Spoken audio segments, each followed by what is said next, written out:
I'd like to thank you all for coming tonight on this wet, rainy night. If the clerk could call the roll, please. Supervisor Hoffman has been excused but may try to attend through WebEx. Supervisor Rossi is on his way, and we do have a quorum in the chambers. And I know Supervisor Preisker is also excused. Okay, so we do have a quorum. So, good evening. This is a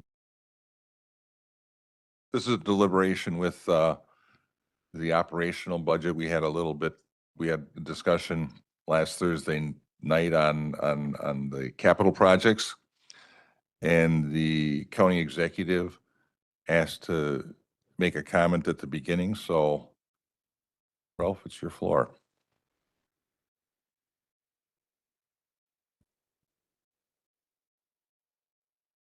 Good evening, everyone.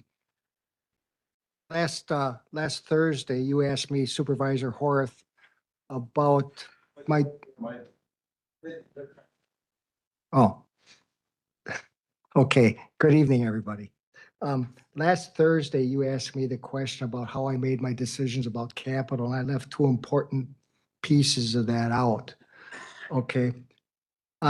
Despite the fact that I lived here all my life, on Father's Day, I made my wife go with me for a ride, and we hit all the county parks to see what I was dealing with the county parks. In addition to that, I walk the buildings. I've been out in the shop and talked to the guys several times, look at the equipment, walk around the grounds and stuff like that. So I got a good feeling for what's going on and what they're dealing with. Just to add to that, I got to touch things and see them and feel them. So that's what I did. So now I'd like to say a few other words. I'll be presenting an amendment to my budget at the appropriate time in this process that will get us to the level of last year's levy plus the rate of inflation. Just know that it's coming. I'll be presenting this after public comment period because that is the intent of this process. At the end of the day, this is the county executive's budget, and I've been keenly aware of the concerns. I have the expectation that this process remain professional and respectful as we go forward. So I would appreciate that. All right. Thank you.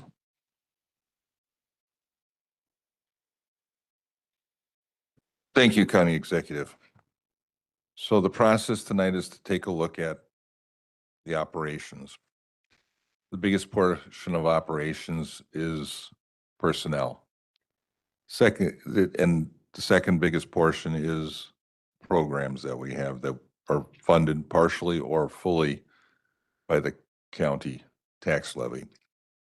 There's some things that in the operations that we can't get away from paying. It's like at home, your gas bill, your electric bill. So we're going to start the discussions. Again, I want to, also say we're all here to represent the 9,500 people in our district. And we want to do the best for the people in our district in representing them. But we also have to make a broader look at where we need Racine County to go. And, that's kind of an overview to make the county a better place to live. I believe all 21 of us are in this room because we want to make Racine County a better place. We want to make it sustainable. We want to make it, make it so everybody can take a step forward. With that, I'm going to open up the discussions on the, personnel and that stuff. And we're going to kind of go through the areas, in the book from front to back and talk about personnel. And if there's any kind of questions, we do have a number of the directors back there. I'd like to keep it kind of a conversation between the supervisors, but if we have to have some information or response that, we want to have some clarification, they're here to clarify that, but I don't want to have a discussion that we had last week again this week. And again, I want to thank you all coming out for an extra night. And, you know, we all have let's respect each other when we're talking. So the first, what we're going to start with, let's start with the administrative area. So that's kind of the, county board, county clerk, county executives, county treasurers, and the registered deeds and land description area. So in the personnel area, we have an area that we're funding contract services person. So we can talk about general contract services or that area itself. And that's taking a contracted employee and making them a county employee. Supervisor Shakur. Just a point of information. Is there anyone here from finance? Or was this designed not to have finance here? And if so, why? Okay, unfortunately, Gwen Zimmer was called away on a family emergency, and Byron already had a commitment tonight. So,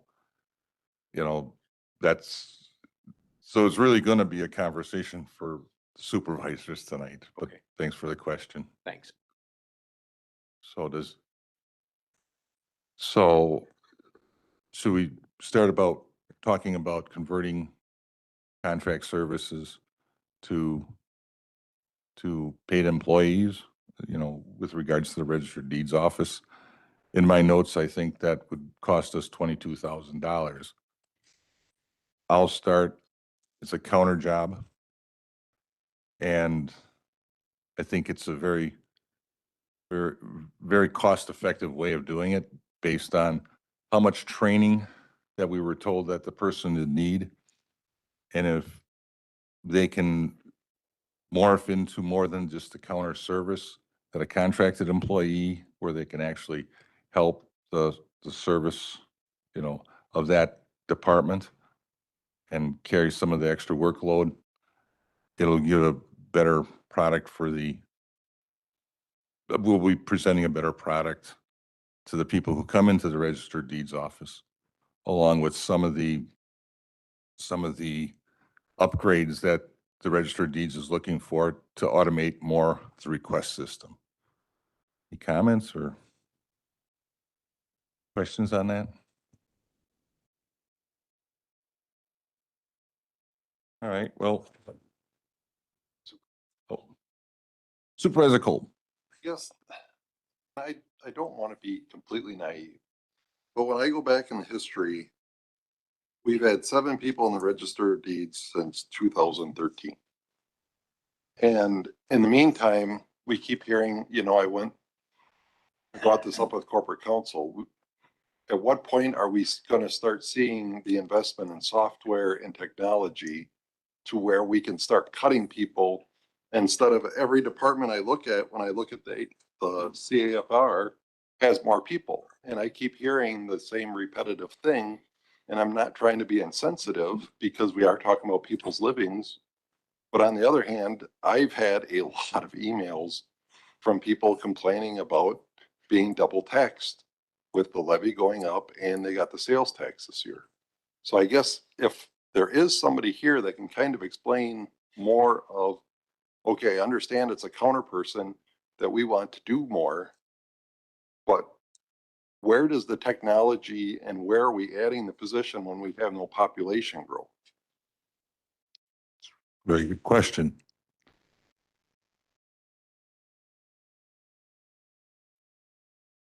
Supervisor Spencer. Thank you. So many of you know my background is workers' rights. And I think that it's important to have employees on the county that are not contracted, because I believe that employers should invest in their employees instead of, I've seen how temp agencies and such work, and they can get away with way too much. And I mean, we can talk one-on-one about this or whatever, but so I'm in favor of keeping it, of retaining that person as a full-time employee.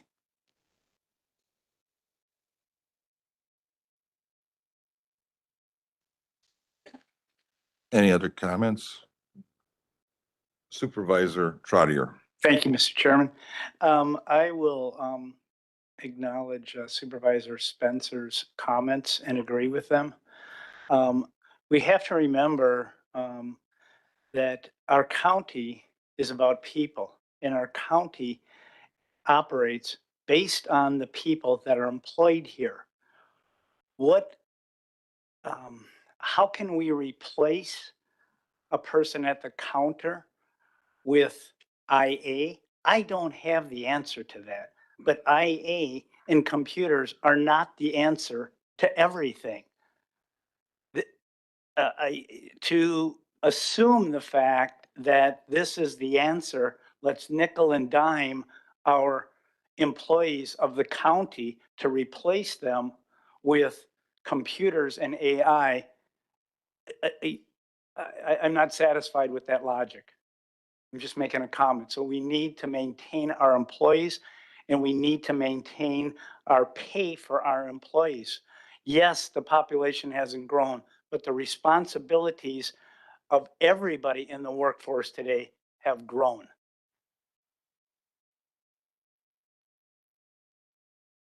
Thank you. Any further comments? Supervisor Rossi. Thank you, Chairman. I appreciate the comments by Supervisor Spencer, Supervisor Trotter. As a current member of the workforce and someone who has to utilize more and more AI and has more and more to do, I'd like to counterpoint that and speak more to Supervisor Kolb's point, is that in corporate America, we're doing more with less. I mean, that's the reality. We're using more AI, and this may not be the exact fit for the situation, but that's the reality. I mean, you can go online and see that a lot of workforces are reducing staffing up to 20% by utilizing more and more AI. And the discussion has also come up, I'll segue to this since we're on this topic anyway, the more and more software that we utilize, the more and more software I use, the less I have to interface with other people. So when we introduce more software to certain systems, certain programs, certain departments, you'd expect to see some type of drop in staffing. And to Supervisor Kolb's point, we don't see that. And I appreciate everything Supervisor Spencer is saying, but we're not making widgets at the county.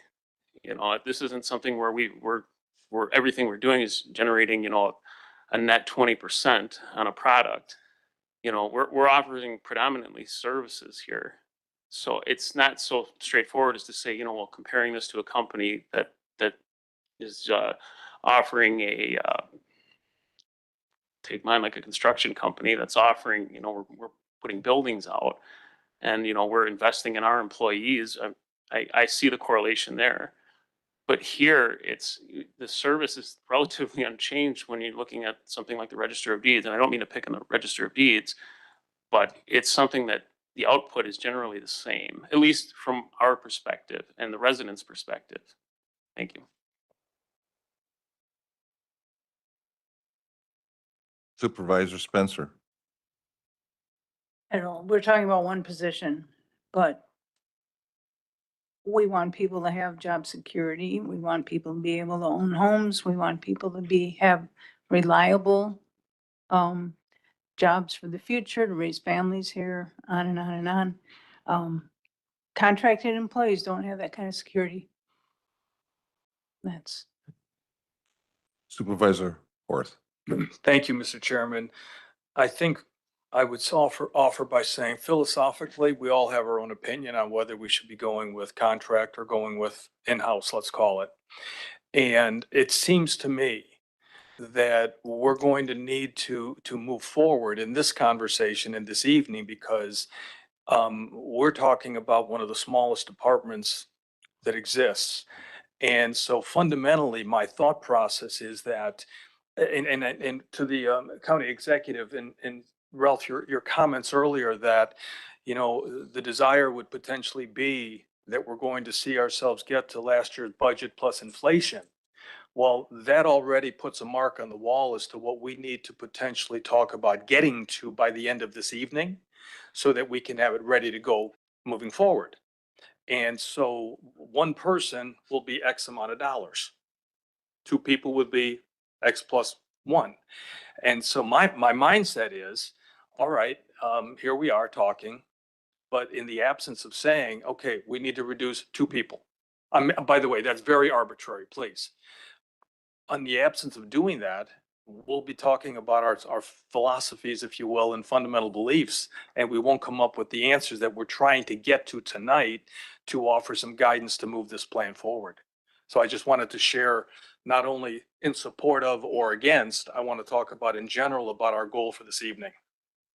And I agree.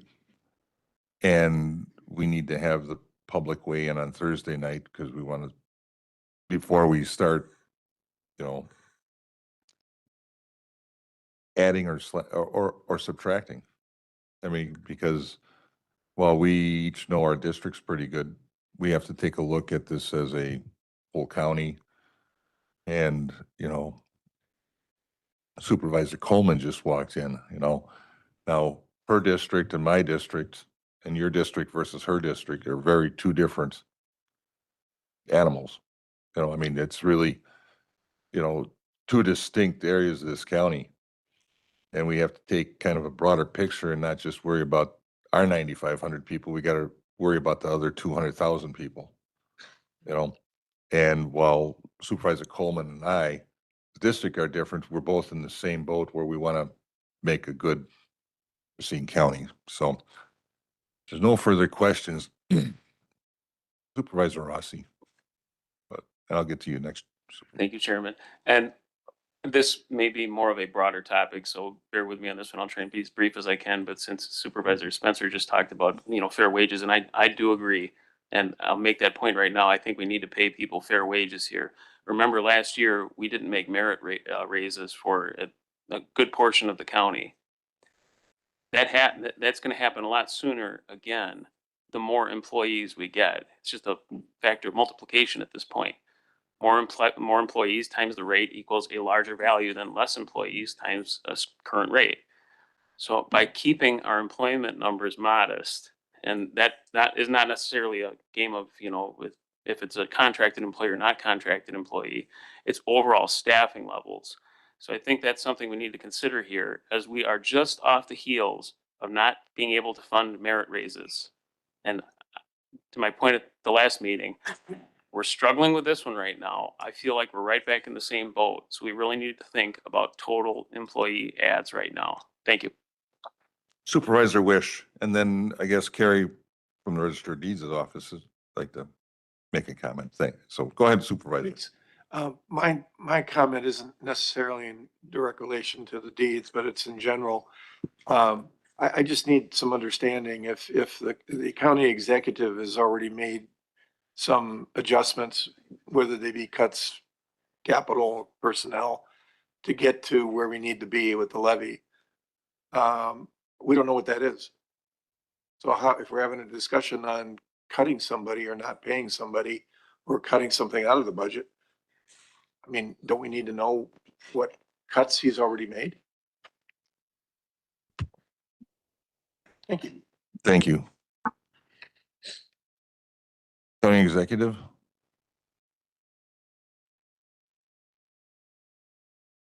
And then we'll get to the Register of Deeds next.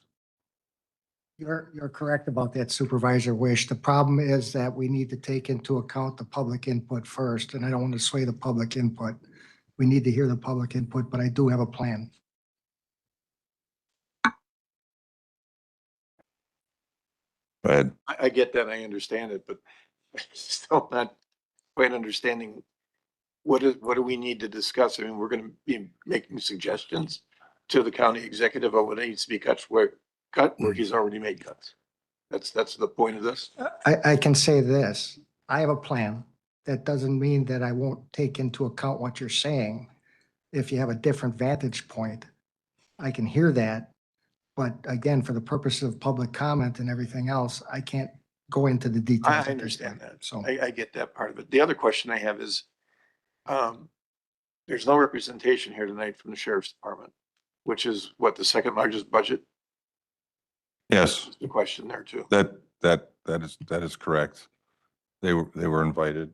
Go ahead. Mr. Chairman, can I ask our IT people to promote the person who's the attendee, that is Supervisor Preisker? He said he's listening in by phone and sent me a text. Thank you. They were all invited, and we had talked about this, I believe that night, or even sooner than that we were going to be having this meeting. Mr. Chairman, just as a follow-up to Supervisor Wish, I think we've had some very fruitful discussions already, and this is a continuation of that tonight. I'm pleased that the county executive is here to hear any ideas we may have. So it's just additional review of the budget, and I think we've had a lot to digest. I'm so grateful to the finance department and I believe it was the county executive's idea to have the frequently asked questions available to us. A lot of detail that was very helpful for understanding many different issues. And not only will this be a challenging, but every budget is challenging, but not only this year, but given the parameters and the age we live in, it's going to be difficult next year as well. So I think it behooves us just to review what we can tonight. Okay, Supervisor Preisker online. I think you're muted there, Supervisor Preisker.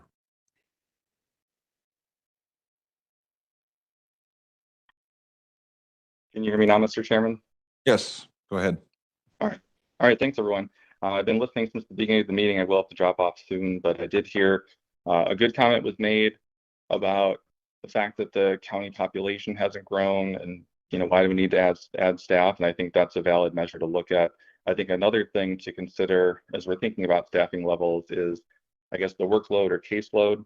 So I don't have the numbers for the Register of Deeds, for example, in front of me right now, but if we're having more, more searches going on or more calls for service, that would be a reason that we might need the staffing. And the same would maybe go for the sheriff's department. I don't know that the caseload has increased a lot, but the district attorney is saying that many of those cases are turning into, criminal cases that are going through the court system. So I think that would mean that they're, would require more work than cases that aren't going to go through the court system. So thank you.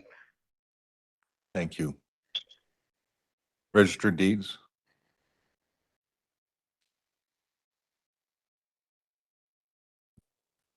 Can you hear me? Okay, hi. I just wanted to point out, I understand and I appreciate everybody's thoughts, and I know AI is a big thing, and I am somebody who's looking into that because I believe in making things easier and quicker in using that kind of source. I do want to point out that since I've been here, I have reduced staff. I have cross-trained staff. We used to have a person and a half at our front counter, and now we have a part-timer. I need people to understand that my office is somebody that deals directly with the public. And we issue birth certificates and death certificates all day long. It's not just recording documents. So it's my job to make sure people get what they need. Somebody at the front counter, AI can't replace right now. I need somebody to answer the phone because I don't like press 1 for 2, press 2, press 3. People like that they see a person, that they hear a person. So that's important to me and it's important to everybody. Today, I was down 3 people and we had to close for lunch. So I invite anybody to come in for one day and look at the foot traffic that we get, because we need the people that we need to do what we're supposed to be doing. I also would like to point out that my overall budget is 660,000 and we bring in over that. So you need to be aware of, we pay for ourselves in the long run anyway. So 880 $5,000 goes to the general fund. So technically, we don't even have to be on the levy. So I hate to hear that I have to keep a contracted person because nobody wants to be a temporary person forever. So I hope you consider that. Thank you. Thank you. And thank you to Register of Deeds for being the first guinea pig, because in the 8 years I've been on the board, we've never had a meeting like this, that, to have this. So I thank you for that. Any further comments or questions? Supervisor Wishaw. Good Chair. I just have more of a comment. Over the last 2 years, my school district has had to reduce our staffing due to budgetary issues by 54 employees. It's not an easy decision, but we've had to do it and we've still survived. I'm not necessarily advocating for any numbers of that caliber by any means, but the sky hasn't fallen. So again, it's not an easy decision by any means, but if it's what we have to do, we have to do it. So that's all I have to say. Thank you. Any further questions? So why don't we move on to an area where we're investing a big buy in our radio equipment. And I had a conversation today with a supervisor about why do we need to move from one radio technician to 3? And I see, is Jackie out there? Yeah, okay. That's just kind of a question, and I gave him the administrator's kind of nutshell why the town of Norrie needs them because of the radio programming. But if you can add anything to that comment for the whole, so we can, understand it. Yeah, so we're going from 3 different types of radio systems countywide that are currently overseen by a mix of the city radio shop, which is currently 1 employee, and historically it was 2. So that's someone that we pay a bill to anytime that we maintain a service or they need to repair something for us. So it's a combination between that person at the radio shop or another vendor, depending on what the issue is with the radio equipment. So it could be calling Motorola, it could be calling Baycom, another vendor that we currently use for that. So the countywide radio system is going from these 3 separate systems where each municipality has their own type of setup. Some of them also use the city radio shop. Some of them use other vendors such as GenCom or also Baycom or Motorola. And they each kind of do their own disparate thing. And so that was the whole purpose of this countywide radio system, is to go to 1 frequency, 1 countywide system in order to get everyone on the same bandwidth in order for better interoperability countywide. So going from 1 system administrator, which is what we already have currently in the budget, that 1 system administrator, that person was added last year. And then looking to add the 2 additional, or looking for consideration of the 2 additional radio technicians to work with that system administrator to perform all of the programming, all of the updates. They're essentially computers that they're walking around with. There's a lot more capabilities, a lot more things that can go wrong with these newer updated radios. So that was why going from the 1 person to adding or potentially adding the other 2. Thank you. Are there any, obviously in communications, we need dispatchers. We're not going to do anything with that. Is there any questions further on why we need to have 2 more radio technicians? That Supervisor Rossi? Thank you, Chairman. Thank you for your comments. And I guess I'd like to say this is just, it falls along the lines of, previous comments, and that we're going to a new system and then it needs now 3 more people than what we previously had to maintain it. And sorry, this is really isn't a comment for you. This is really not so much an item for you. It's just more of a general statement in that here we are again, another system, 3 more people. There's a theme that keeps recurring here. Only comment. I think it's an additional 2 because we've had a radio technician Right. all along. So Oh. it's 2 more, and when I equate it, when I look at it like, I won't, you wouldn't let a third party come into your computer system and play around in your hard drives and that type of stuff. And this is more technical with it being really a computer system that, so the communications, the inoperable communications between the departments are all put on one band. And that's a little bit, And to just, I guess, just to go along those same lines as Chairman Kramer, it's going from everybody kind of doing their own thing to it being under one roof in order to, like, again, the interoperability, but also that security component where currently Department A can program their radios a certain way and Department B programs their radios another certain way. Now, when Departments A and B both need to be at the same scene and things are a chaotic mess and maybe this officer's radio died and he needs to hand the radio off to another officer, we need them to all be the same in order to try to keep them a little bit safer, as well as the GPS component that will be in these new radios. But just really going from those hodgepodge of a system to this one system, keeping everything together where it's maintained under this radio shop roof, where everybody's radios are programmed and kept up to the same level of maintenance. Because again, Department A might take really good care of their radios where Department B kicks the can down the road. And now they are on 2 totally different types of levels when they're operating at a chaotic scene. So just to try to put that into a little bit perspective too.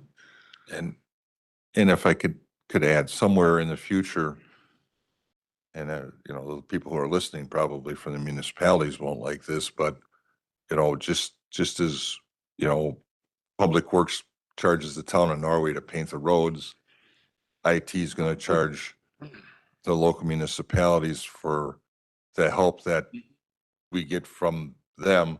It's going to be somewhere down the future,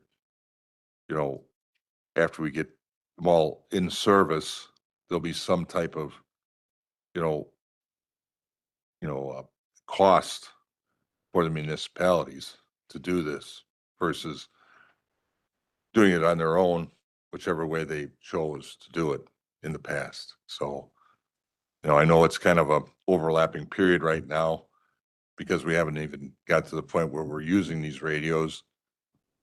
But I can, and it won't be till December, when I should say third quarter, because we had to place the orders already for them.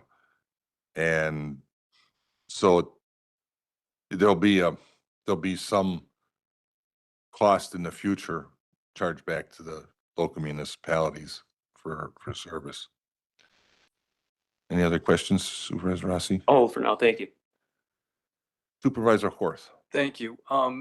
Jackie, just by way of understanding, what does one of these technicians impact your budget by?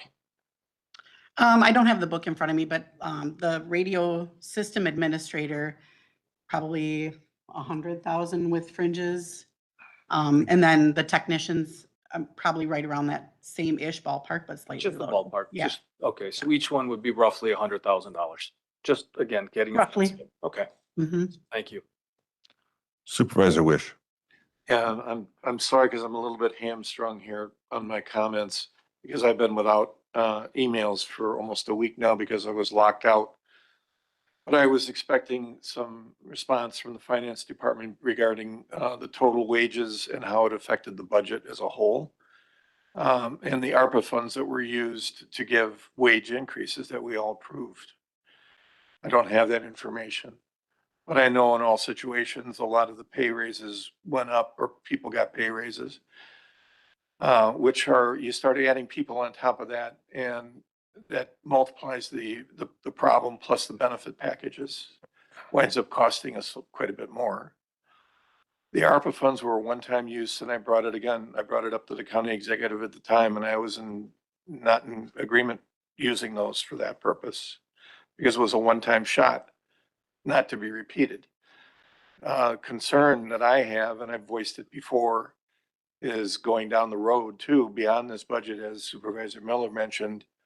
You know, we keep adding positions and you want to give wage increases, it's going to make it that much more difficult to keep the levy where it's at. It's unsustainable. And it's not just your department. And I want to be perfectly clear, I'm not saying eliminating merit increases. I'm not in favor of eliminating wage or going back or refunding or whatever you want to call it. Not in favor of that. I think it's the department's responsibility to look at that realistically down the road. Number one, we shouldn't be giving wage increases across the board. It should be done on a merit basis or on a review process. I don't get a raise. I'm commission based. I don't sell. I don't make money. County operates as a government function. You guys have much more benefits than I do. You know, my life depends on making commission. Now I know you can't do that for the county, but the better I do, the more money I make. So, you know, I don't know where we're headed with this. It just, as I mentioned last week, I think each department head and has got to look at it and say, what can I eliminate currently? What can I live without?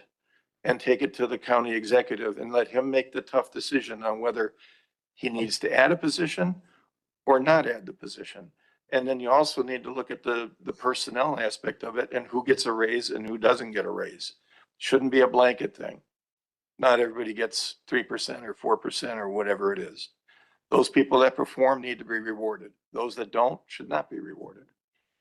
That's my comment. And that's my overall general comment as a whole. Thank you. Any further comments? Chairman, Supervisor Coleman.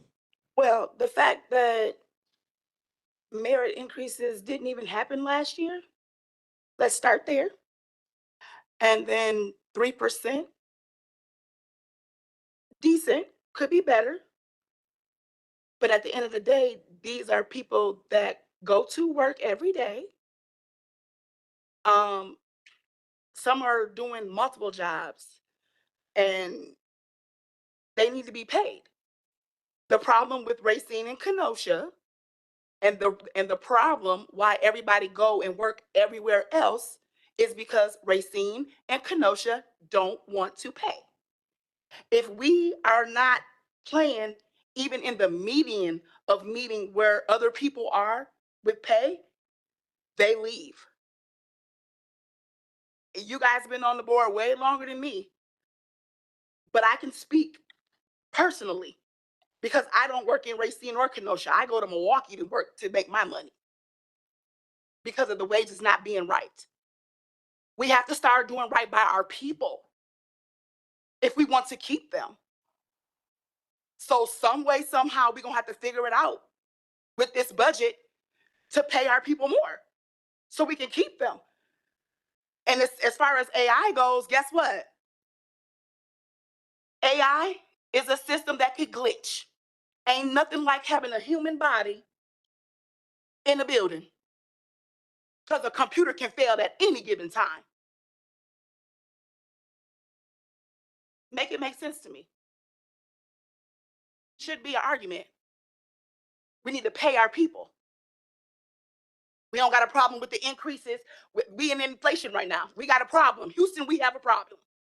We got to pay our people. And whatever type of job you end up having, hey, that's your business. But our people work hourly. So we need to pay them right hourly. Supervisor Rossi. Thank you, Chairman. Thank you, Supervisor Coleman. But, and I just wanted to point out that, yes, any IT or software-based system can fail, but to the Register of Deeds comments, she had 3 people not show up in one day, which constitutes what, 30% of her FTE total. So either side of the fence has issues. There's no clear victor there. So both have problems. My comments are use IT where it can help make efficiencies, as almost all the private sector is doing right now, and I'm sure we're doing at least on some level. So, and I would like to point out again, reason we got into the situation where we weren't making merit pay is because we just have too much of an operation, and so to keep the operation going, we started reducing pay. If we keep on this trajectory, if we keep adding people, we'll be right back into that same boat. I think you'll find that almost everyone here, if not everyone, is for giving people their merit pay. Now, we can have arguments about COLA and things like that, that's fine, but and the private sector is different. That's the issue a lot of us have is we come here and there's raises are a lot more consistent. But merit pay, that's fine. I think there's just a separate argument there and a general misconception about what we're all trying to do and watch out for moving the county forward. Thank you.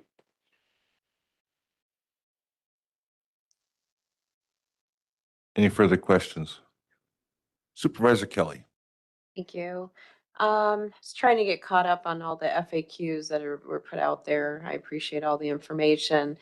Do we have an amount, a percentage of what the wage increases, or is the wage study dictating what percentage is for certain people?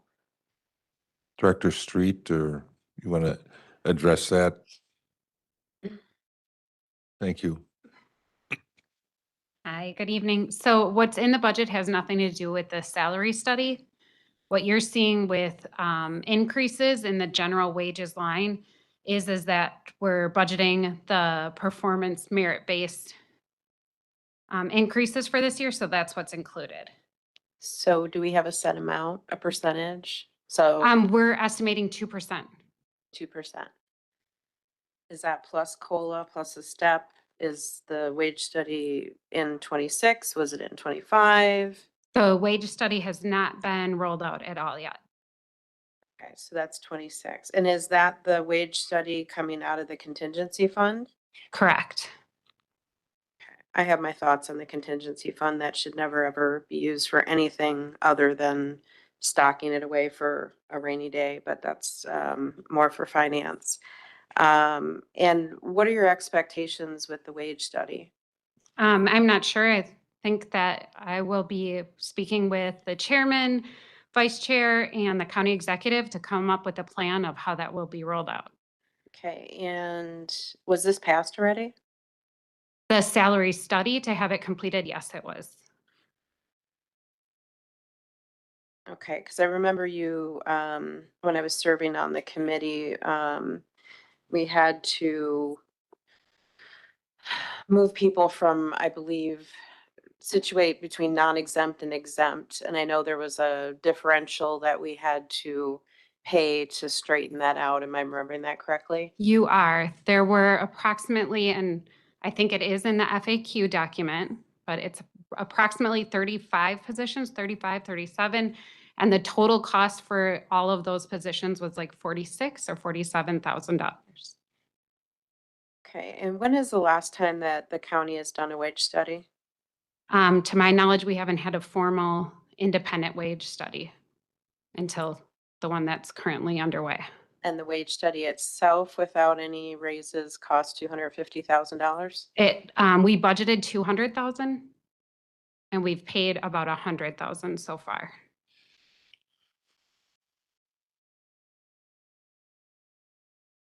That's all I have for now. Okay. Any further questions? Supervisor Coleman, you have your light on? Yeah. Okay. So 150,000 for the wage study, correct? So yes, so we did do an RFP for the salary study to be completed, and we budgeted and got approval for 200,000. We got approval from the board for up to 200,000. Wasn't that last year? Yeah, I believe it was the end of 2024. Oh, okay. Yeah, that was before my time. Yeah, okay. Well, that was before me. So, okay. So when we know the obvious, that we don't even meet people in the middle. So this is going to be a problem that we're going to probably end up having every year from here on out. when it comes to either keeping our staff, paying the right way, or not even being able to maintain keeping the staff, or people not applying, whatever the case may be. What are we gonna do? Because it's gonna reoccur every year. I'm not sure how to answer that question. Okay. Yeah, I think that's, Well, I'll just keep it as a statement then. I'll just keep it as a statement because this is just gonna be a place that we're gonna find ourselves in every year. We're gonna keep going back and forth every year. Like, I can't talk about anything because I wasn't on the board then, and Lord knows if I was on the board, I would have said no. Because we don't need to pay for the obvious. So I guess I guess I want to know. So they're doing the study. They're going to say that, oh, okay, we're not paying our staff enough. And then are they going to be telling us how much we need to be paying people? Is that part of the 150,000?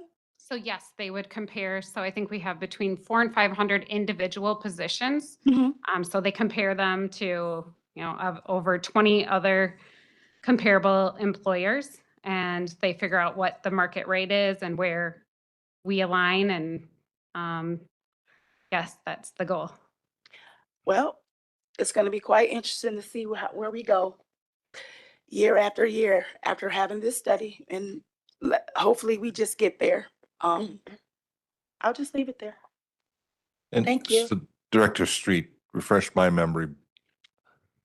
That wage study was approved in what year?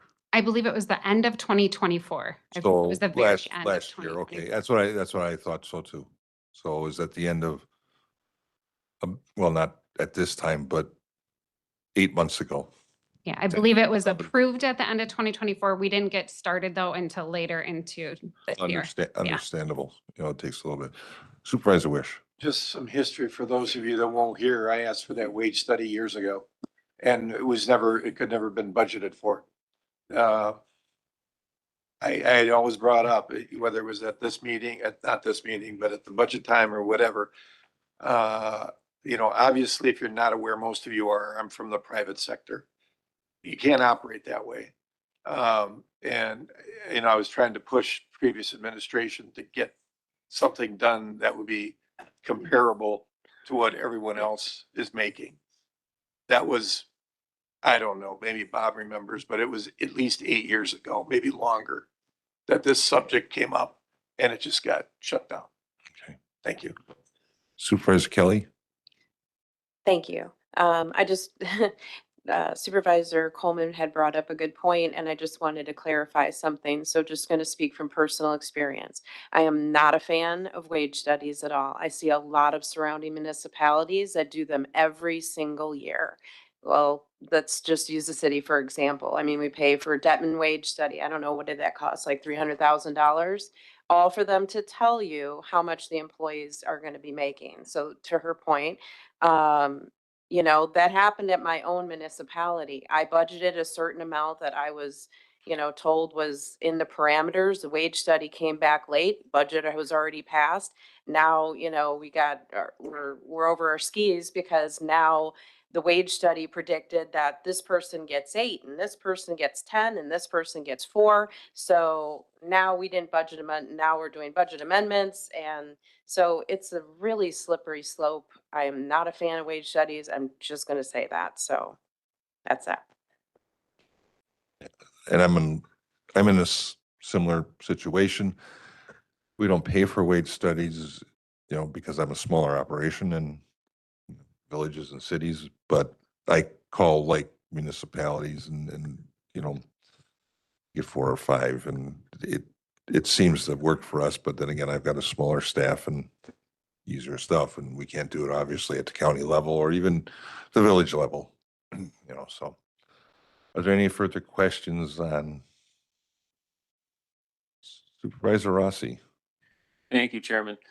I find myself in the odd position of agreeing with both Supervisor Kelly and Supervisor Wish, although it appears that they're at conflicting viewpoints. I think we need to give people raises. I now am less favorable of salary studies, but the concerning thing to me is authorizing a salary study that was last year. It's not completed now. We know that there's gonna be salary increases. The cat's out of the bag. We can't undo this study. So again, this is gonna worsen the issue that we're dealing with now, which is, X amount of employees times X to Y salaries. And it's just more money that we're gonna potentially not have later on. We just came off the heels of the same issue. So, and when we talk about employee morale, you wanna know a good way to make an employee upset?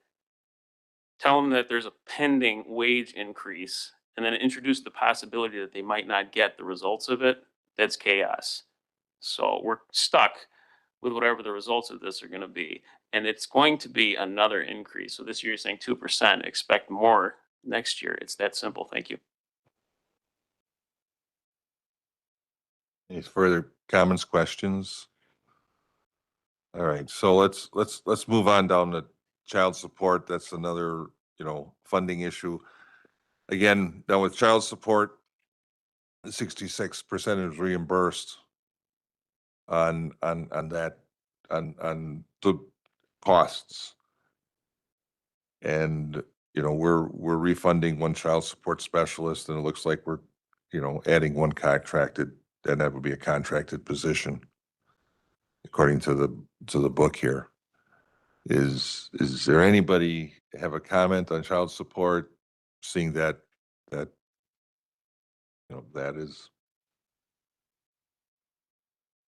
going once, going twice? Okay.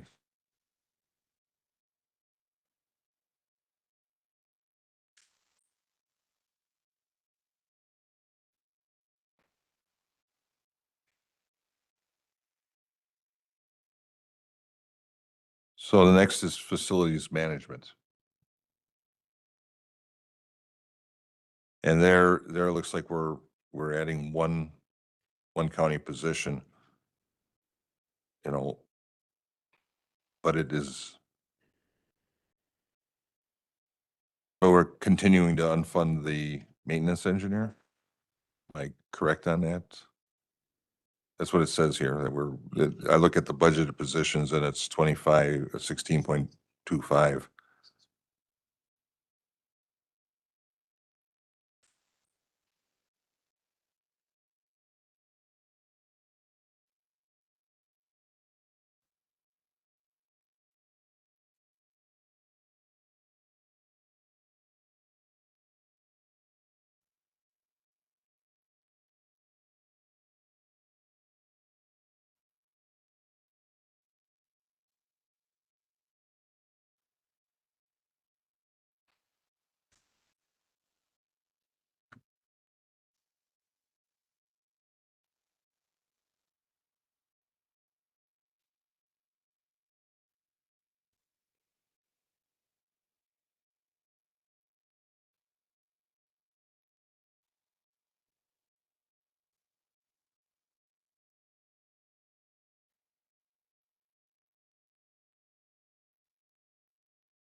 So that's what it looks like, is facilities management. We've got some buildings going on, buildings coming online. Any comments on staffing at facilities management? Supervisor Rossi? Thank you, Chairman. Just a general question. Custodians and facility management completely separate. I believe that the custodians are, I believe Human Services has one that's being added. Is that correct? Custodians and facilities management? Yes. Okay. Yes. Thank you. And I know back 4 or 5 years ago, we were having a hard time getting electricians and plumbers, because we couldn't, we had to raise the rate, obviously, because a journeyman or a master plumber or electrician is a commodity. So I know, and I recall that we filled those positions, and they're, as I understand it, the plumbing is currently filled, and we're working on, hiring an electrician. And that's one of the open positions here. So there's no further comments about facilities. I got a question. Oh, Supervisor Cole. Is there somewhere, like, we keep going like through, now you talk about the electrician that we're hiring, outsourcing some of this. Is there somewhere to figure out what we're outsourcing versus, like, I know Raleigh talks about it with engineering, that we're outsourcing a lot of engineering because we can't hire an engineer. And we're talking about an electrician that we're outsourcing and hiring electricians. But where does that come in the budget that we know, because we get this book and, no offense to anybody, but, we get a week to look at this. And then we're supposed to crush everybody. And, I wasn't picking on the register of deeds really before it, but I mean, you get a week and all we get is numbers that sometimes don't make sense. Are we paying $300,000 outsourcing, bringing electricians in, and we could hire a good one for 150? At what point do we get a little bit more information to know what we're actually That's a doing? really good question. Is there anybody that can comment on that? Thank you, Mr. Chairman. So as it relates specifically to facilities, there are positions that have been authorized by prior action of the county board. This dates back several years, but we added the plumber position. And when I say we, the county board by action, by resolution, added the plumber position, added an HVAC position, added electrician positions. Up until that point, and those were changes that were made within the last 6-7 years. Historically, the county exclusively contracted out for those services. You're always going to have plumbing. We have a jail with a number of toilets that need to be maintained. You're always going to have electric. We have a number of HVAC equipment that need to be serviced.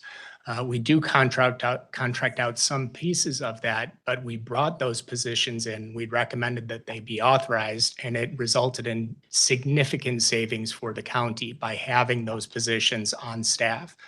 I don't have the numbers at my disposal, the comparisons. They haven't been considered by the board since they were authorized, but we would come back in the years that followed and demonstrate, and Supervisor Miller and other supervisors have been here. We monetize what that savings was, and it was pretty extraordinary versus what we otherwise would be paying to contract out. Now we have two positions, the HVAC and the electrician positions, that have been vacant for a period of months. The electrician position had been filled by the same individual since its inception. Tremendous employee. We couldn't afford to keep him. We weren't paying enough to keep him. And so we lost that individual, and he found other employment, and we wish him well, and he's doing really well in that career, but we're having a difficult time filling the position at that current pay structure. As a result, the electrician needs don't evaporate. And so we find ourselves contracting out for those services. So just as it relates to those three positions, that's what I can offer there, Supervisor. Can I reply or? Yeah, you can, yeah. No, my thing is, I'm not, but even like, okay, you say one electrician. Well, in our farm, we do a lot of electrical stuff. And I look at one electrician and I say, maybe you don't realize it, but Supervisor Rossi might go pull wires as one electrician. It's not doable. You need two. So are we still paying a full-time person and outsourcing because he can't do it himself? Or is there, like, he gets another, maintenance facility person to help the electrician to do some of this? I mean, I don't, not picking up, but I mean, where are we on the outsourcing yet, even with an electrician? Or, how much plumbing can one plumber, we have one plumber. Supervisor Kramer or Chairman Kramer just said, this is a big county. For one plumber, it's a lot of buildings. I mean, are we still outsourcing? I mean, like I say, we get one book with a bunch of numbers, but without numbers of what, we have one plumber and we're still paying 250,000 out for another outsourcing because he can't keep up. We don't get to see that. I'm wondering where we would we see that? Yeah, the exact source within facilities management, that's something that I think finance would need to address of which accounts that's pulled from. But to be clear, whether it's the electrician, when that position has been filled, that single individual did not cover the entirety of electric needs or jobs that the county brought on. There are, there were projects that were just too complex. There were standalone projects, standalone construction. We didn't have our electrician in doing the electrical work for a new construction, for example. Same with plumbing. They would be on site regularly to learn the equipment. As it relates to our plumber, I know that Mike, who is one of the most valuable assets that we have at Racine County, plumber by trade, but he is not limited to just plumbing. And when he does go to the jail to, service some of the equipment there, he will, as a matter of course, bring with him one of the maintenance engineers to build up their fund of knowledge. So they start familiarizing themselves. So it doesn't always require it falling on his shoulders, for example, that there's, a bench of people who are familiar with addressing some of these issues. But even as it relates to plumbing, and notwithstanding how tremendous of an asset Mike Elzinga is, there are still additional projects that are beyond his capacity or beyond one person's capacity. But in terms of your question, Supervisor Kolb, of where exactly you could find that on the budget, which line item that's drawn from, it's within the facilities management budget. It's there's a number of different accounts, some of them that have been discussed in the context of this budget, the refreshes, building refreshes, things like that. I'm speculating to a certain extent, so I don't want to give anything definitive, but there's a host of items like that that's based on what we've paid out and in the year prior, based on what we have ahead. The department works closely with finance to figure out, all right, so what do we need to populate that with? Same as, just what we're paying out for utilities, things like that. It's based on what we saw in the prior year. But that was as it relates to the electrician, as it relates to the HVAC, that was with having those positions filled. Okay. With now many years and Supervisor Trotter and I have been here quite a while, we've been putting in what I call timeout flush plumbing in the jail. And that's an in-house project where we're doing that in-house, right? Correct. I know because we They brought pictures to show you all a few well, years ago. well, yeah, the Rather picture, I know, I'm familiar with what that looks like, but it was like, how many years, when I looked at it, I thought, well, why don't we just get it done? And this is kind of the same, on the same vein, we're doing it in-house, so it's gonna take a while because, in the long run, it's cheaper and most likely the cost of the capital project to finish it all at once is, outrageous. So I can virtually guarantee that if we had 2 electricians, if we had 2 plumbers, if we had 2 of all of those positions, and if you multiplied the number of engineers and we had double, it would save the county money. That's not the reality, though. That's not what the board's appetite is. That's not what sort of impact that the policymakers would like to see, and we appreciate that. And so we do more with less. You hear that a lot, but this is the embodiment of that in facilities management. We have recommended to the county executive, and what's in the budget before you is continuing to unfund one of the maintenance engineer positions. Could we use it? Absolutely. It would save the county money to have that position funded. But in terms of presenting the budget and moving forward, we've kept that out, just as we haven't asked for additional positions, but we would save money by doing more things in-house than contracting out. Absolutely. as I understand, the DA's dog comes where there's a lot of stress to relieve stress, and it's just walked into the council's thing here. So yeah, so let's all take. Yeah. Yeah, apparently we need some stress relief here, but Supervisor Rossi. Thank you, Chairman. To speak to Supervisor Kolb's question, and typically what I see in facilities is you do have one of each trade as a house electrician, house plumber, house HVAC technician, and you usually only see one because they don't want you performing in-house work to the degree of projects and whatnot, maintenance items, yes, but they usually want to contract that out. Now the value comes with having that person coordinate with your contracted services. So there's absolutely value in those positions to the extent that they provide in-house knowledge to the contracted employees that come in when you have a larger project or whatnot, and they familiarize them with the system. So that's why I see value with those positions. Once you get, and honestly, I know some large facilities where they only use one of each trade. Some they just stick to the primary, which is like an electrician. That's the big one everyone keeps. But yeah, it's typical to see a small MEP team, they call it, in-house. Thanks. Any further questions? All right.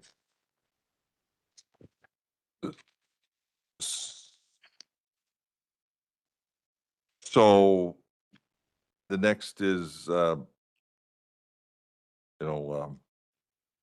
finance and, we continued on funding a payroll specialist. So there's no real ads there.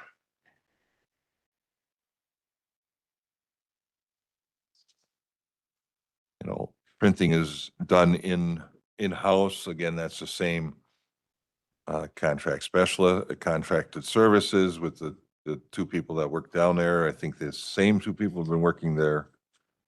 And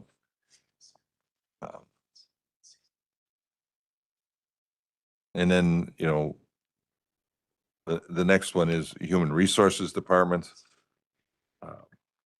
There again, we went from 5.8 to 7.8, and I'm looking for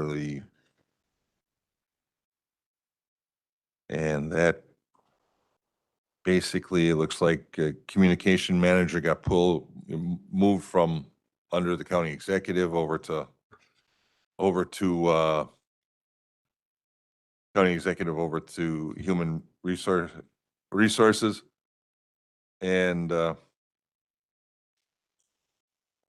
that's kind of where the addition went. And then we've also added one HR analyst on there.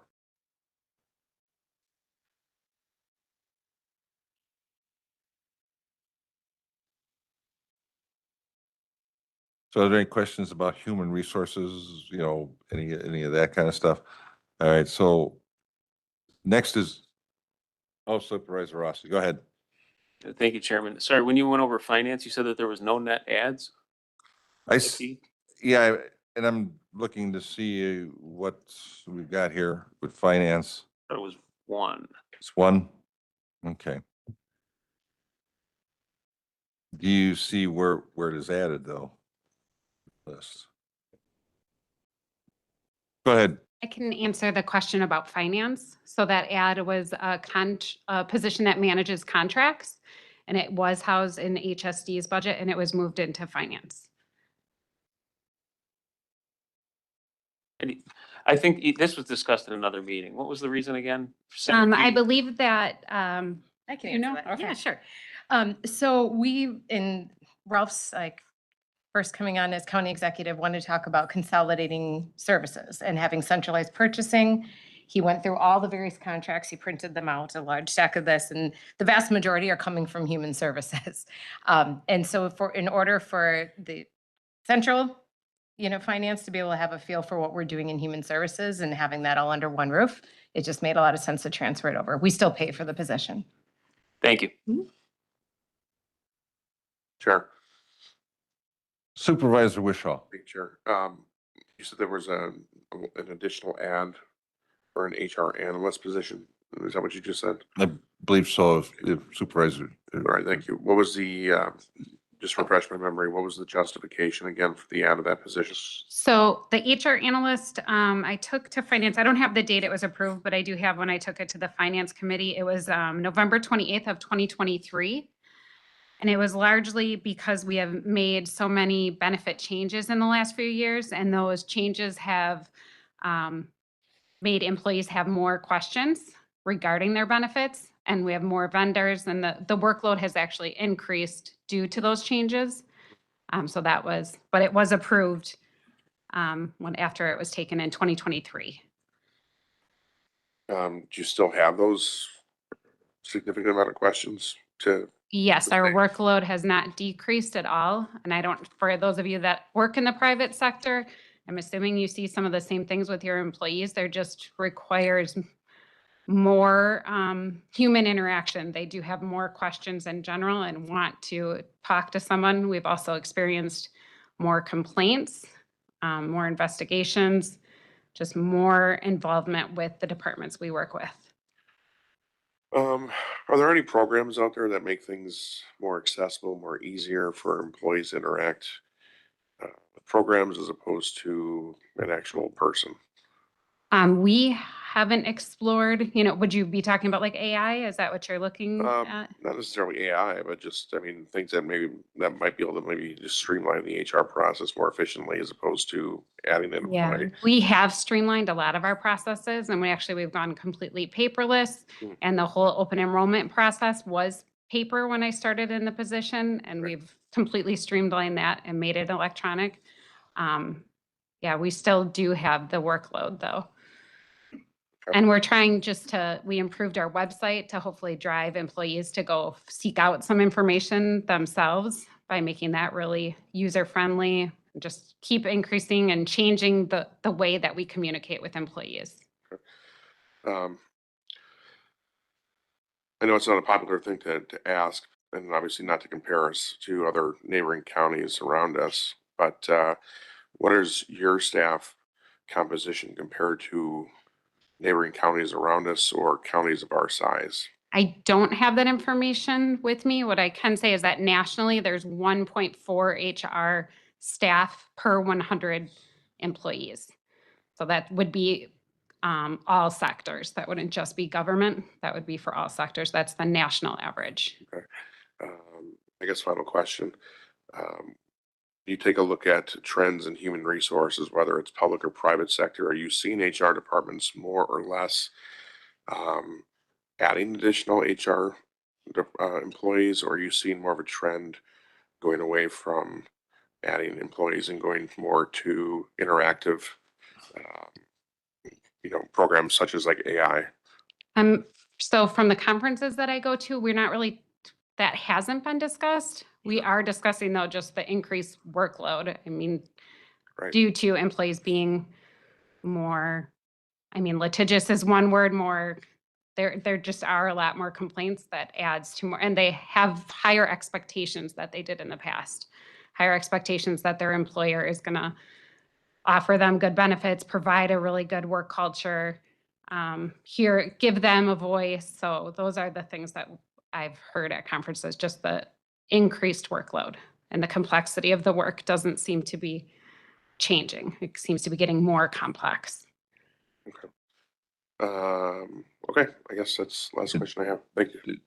Director Street, while you're up here, if you could give us an overview on benefits, on what does it cost the county for health insurance and how, employees, what's the mixed, charge and other things. And maybe, when I'm hiring firefighter paramedics that are under 30 years old, the trend I see is it's more of a gig economy, and they're not worried about retirement. They're more worried about, do I have to work Saturday or Sunday? Or and is that what we're seeing here? We have a stable staff that people in their probably 40s, 50s, and early 60s. When we hire somebody in their 20s and early 30s, is it a stable staff, or is that the ones that we're cycling through like a revolving door? So I believe there's been a generational shift where people just have a lot more jobs throughout their careers, that they don't just start in a job and stay there until they retire. What I can tell you is right now, I did do the numbers that there was a significant benefit change in January of 2020 or January 2013.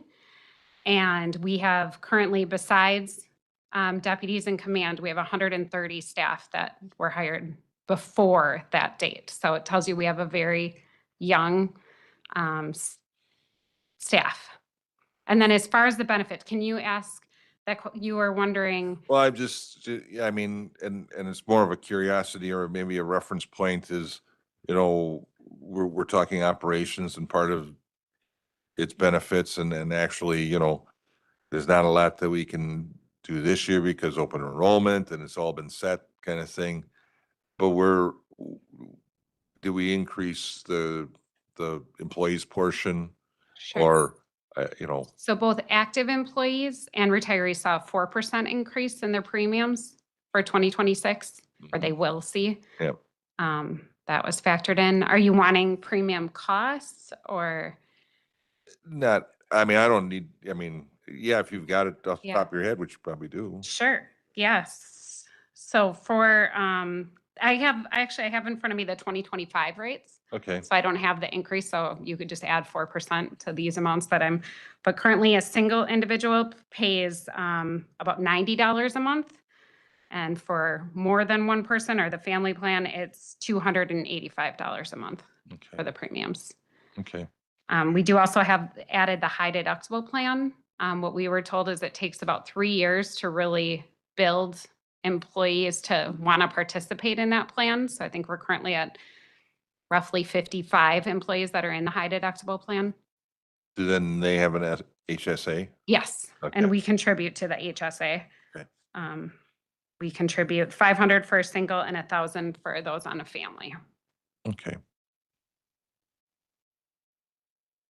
Yeah, in 2013, that would probably have been the first budget that Act 10 would have affected our employee shift, let's put it that way, employee shift, because people at the time were concerned about what the healthcare was going to be. And, you know, we went from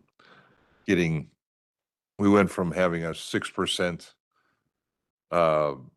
contribution that the county would put in to the employee's retirement versus those 12. And, you know, some people decided to either go to the private sector or retire or, you know, so that makes sense why that is. Is there any other questions for Director Street here? Yeah. So the next area is information technology. Oh, Supervisor Rossi. Thank you, Chairman. Sorry for the late question. I believe you answered this already, but could you just refresh my memory? Purchase of services up 56%. What was that again? Are you looking at the line where it's the 50,000 that we're putting aside for arbitration and grievance expenses, or? It just says purchase of services. Okay.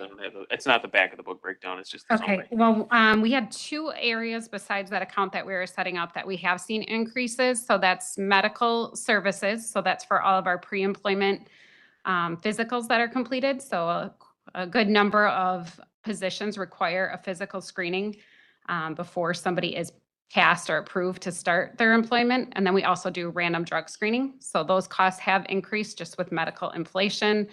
And then the other area that increased was our testing for sergeants and lieutenants at the sheriff's office.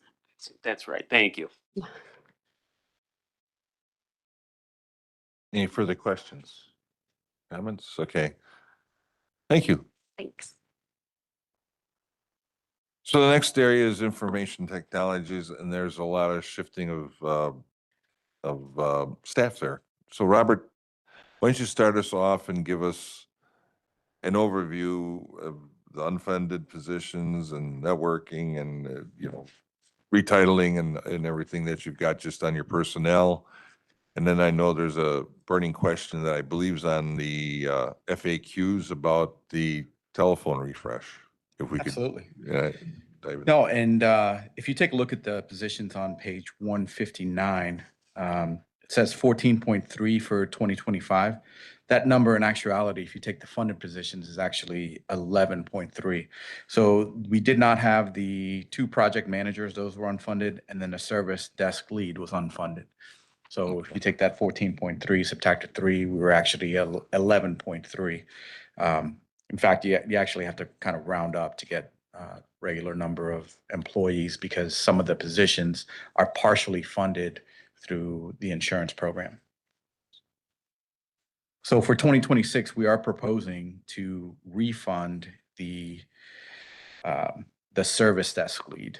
So that is a change that we are proposing this year. And then we've also reorganized the way that we were managed. So one of the things that we've put in place is that we have been able to get a networking infrastructure lead as well as a cybersecurity lead. So previously, before I was here, we did not have those specific management disciplines for those departments, even though that they were performing discrete tasks. So this will add a level of leadership towards those projects, and hopefully we're able to really get some force multipliers to be able to really guide our contractors on how we're supposed to be able to do. So that number is actually 12.3. So that's why you have the increase of 115,000 difference between 2025 and 2026 for the wages, which is line item 41000 under wages. So that's why that increase is there. Okay. Supervisor Wish? Thank you, Mr. Chairman. What is your description of unfunded and what does it mean going forward, particularly? Like, are these positions, obviously unfunded means we're not giving them any money, so they're not going to exist probably this year in this budget, but are they going to appear again in next year's budget? That's a good question. So I can't speak to where we were in the past. I can only view how we want to be able to be managed going forward. As of right now, I don't foresee those 2 project managers positions being funded.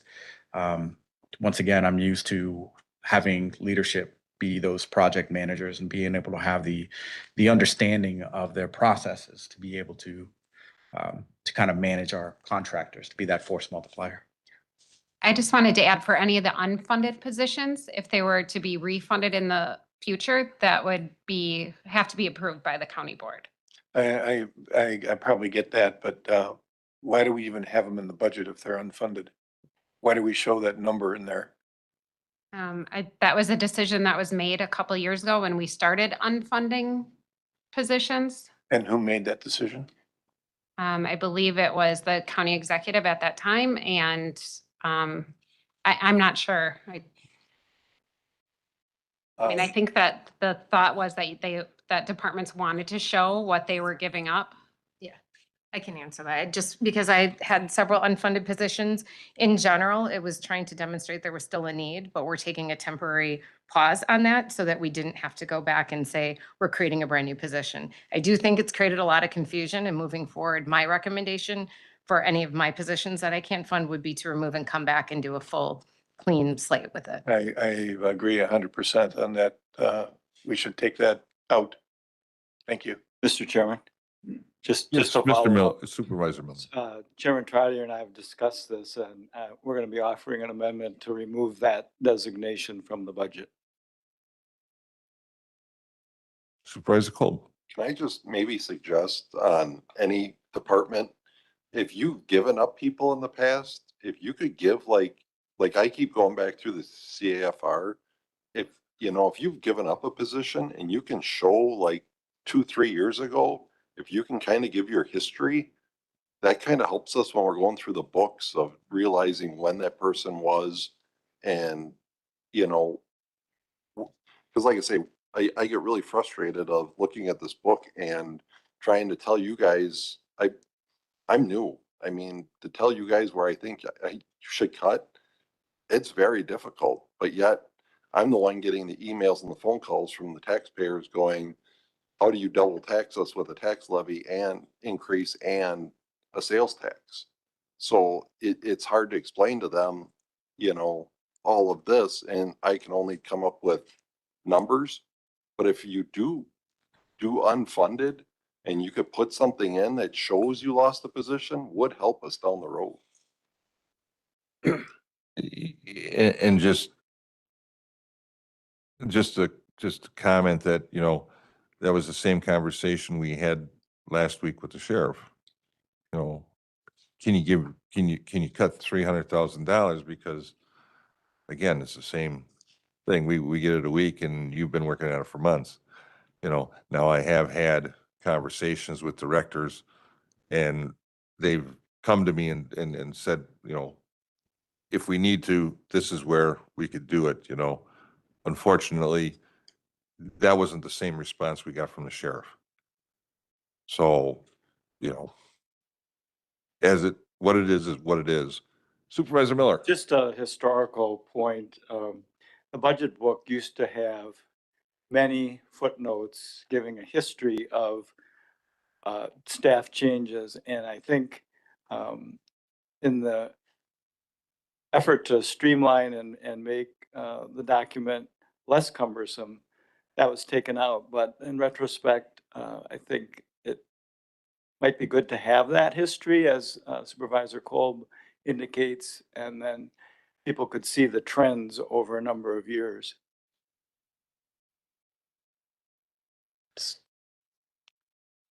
Supervisor Horth.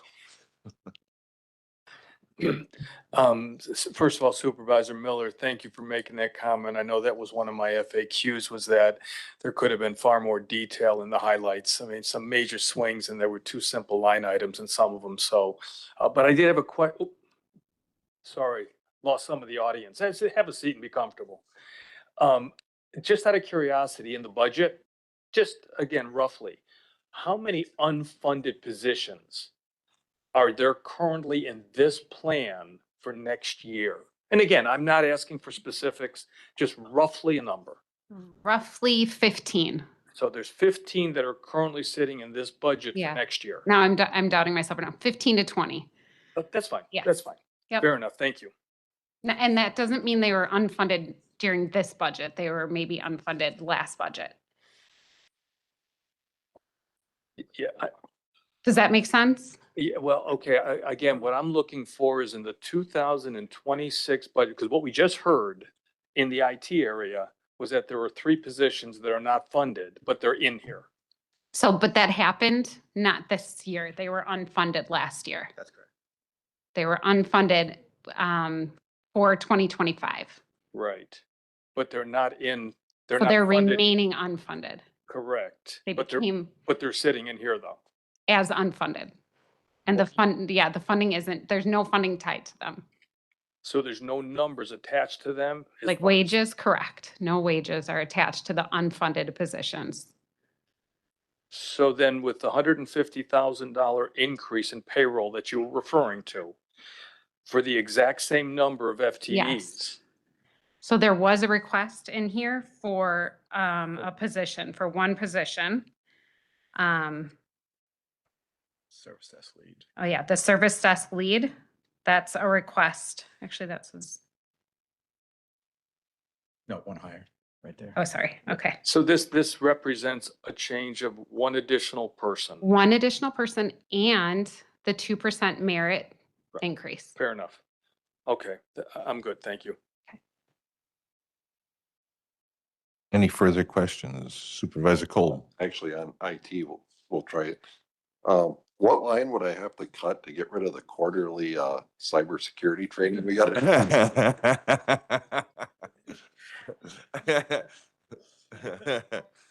Increase the expenses though. I was just about to say, it was just like it'll go up in another line item for our insurance premiums. And then I've got a question because it's been posed to me by a couple supervisors over the past weeks. And the FAQs, do you have some type of, not justification, but some kind of explanation how the phone refresh Yeah, absolutely. So I was able to add that, in the FAQ. So in the updated document, the justification is there. So the phone refresh, we did an RFQ, and one of the quotes came back where we would have a lump sum payment at the very beginning, but it would reduce our expenses, our yearly expenses, by $183,000 per year. So the RFQ was a little bit over 670,000, somewhere around there, for a 5-year contract. And that would reduce the projected savings are about $183,000 per year. So if you take the 650, 670 that we're paying up front, 183 over 3.5 years, we get that money back, right?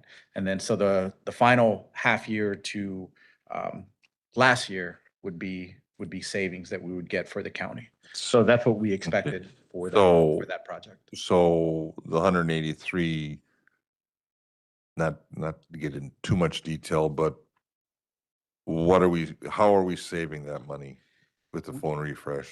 So we have, go ahead. yeah, so we have certain software maintenance contracts that we pay per year. And you see some of those under phones, other different types of maintenance contracts that we pay. And so when we added all those up, it added up to about 183,000 when we did the pro forma. So it's not just coming out of our budget, it's coming out of different software budgets. different software budgets. That's correct. Okay, so it's a capital project, obviously, and that's But we get the payoff. operational savings. But you get operational savings, not so much in 26, but 26, mostly 27, 28. Is that? That's correct. We'll be net negative up until 2028, and then 2029, we should be able to receive the savings. We estimate about a half-year savings compared to our current contract expenditures. And then obviously the last year of the contract is absolutely free. Now, past those 5 years, then we'll probably have to pay some form of maintenance contracts associated with that, and we don't have those numbers. But once again, the phone system is about 12, 13 years old, so it would be a refresh of newer technology as well. Supervisor Rossi. Thank you, Chairman. As I was going through this, I went to find the updated FAQ. I thought I looked for it earlier this morning, so I'm just now seeing this. Where exactly is your answer? If you could just give me a quick. It should be on page 22 or 23 of the updated document, somewhere in there. There's 21 pages. Maybe there's another one. Yeah. I think we had 24 pages in the latest document that I looked at this afternoon. It's page 20, Supervisor Rossi. Thank you, Chairman. Yeah, and I know by conversation and emails that once Director Zimmer left on her take care of her family, that was part of the last things that she was doing with staff. So. All right, and then the other item which we were talking about before with the voice over IP upgrade, is that answered in this as well? Which one are you referring to? There's a couple of other projects that we have. There was one that was the voice over IP upgrades for I thought it was the courthouse, and the claim was made that it's a $600,000 capital project, and then there was a 3-year return was the claim. That's correct. That's what we were discussing. Yeah, that's the phone system. Okay, I'm looking at the phone lines, copper line study. That's separate. That's a $50,000 request. Do you have the contracts then for this? Is that going to be provided so that we could understand that a little bit better for the individual RFQs? Well, at least it's something so that we can understand exactly what's happening on that one. Yeah, absolutely. It's really hard for me to understand how we can be saving $200,000 a year. It really is. I'd like to see some more documentation on that one. And I see the phone line study, the copper line study. I don't see anything about the phone system. I thought these were two separate things, the copper line study and then As I understand it, yes, they are. The copper line study is a mapping. That's correct. So these are two separate different RFQs associated with it. So the phone system is a phone system refresh where we would update the technology, and that's the $183,000 expected savings per year. The second RFQ is the copper line study. So as of right now, we have approximately 170 different copper lines that are provided by AT&T. Some of those lines may be able to be upgraded to VoIP technology or a different type of technology. As of right now, we're continuing to pay those AT&T bills for using the copper line technology. So what this is we're asking for a phone study to understand where those copper lines are being traced to what use is being done. So is it an alarm system? Is it an elevator system? Is it actually somebody's phone? We don't know where those copper lines are terminating. So this study would tell us exactly where those copper lines are going, what's being paid, and then a suggested different technology to upgrade those uses to more modern uses. And then therefore we're able to reduce the amount that we're paying towards the bills right now. Now, because we don't know which lines are being used and what technologies can be upgraded, we don't have an expected savings, but we do think that there are some expected savings that we will get, and those will be recurring operational savings. Thank you. I guess I read this now. I thought there'd be a lot more information on it. The line is explain payback period on phone system replacement, page 20, the most recent FAQ. And I guess that's exactly what we're asking for is a line by line breakdown of it of what those expected savings are. Originally it was 200,000. Now we're at 183,000. I'd like to understand exactly where we're seeing those savings, because if some of it's anticipated ease of operations or other soft costs, I don't necessarily attribute that to a dollar for dollar savings in switching to a voice over IP system. Yeah, so I don't think that we've ever said that it was 200 or over 200,000. I think the most I've ever said was about $183,000 per year. But I can get specifics on that. And what I'll do is I'll get those documents and I'll put them under the frequently asked questions document as well. There was never a claim it was a 3-year payback period? 3.5 year payback. So 183,000 per year. Thank you. Any further questions on IT? All right, so the next one is developmental services, and that has no funding change. It's there's a $5,000 increase. I don't think there's a problem with that. Then we go into, the golf division, which is a enterprise, so that's something very similar. And then, of course, we get into the highway department. And the highway department is well,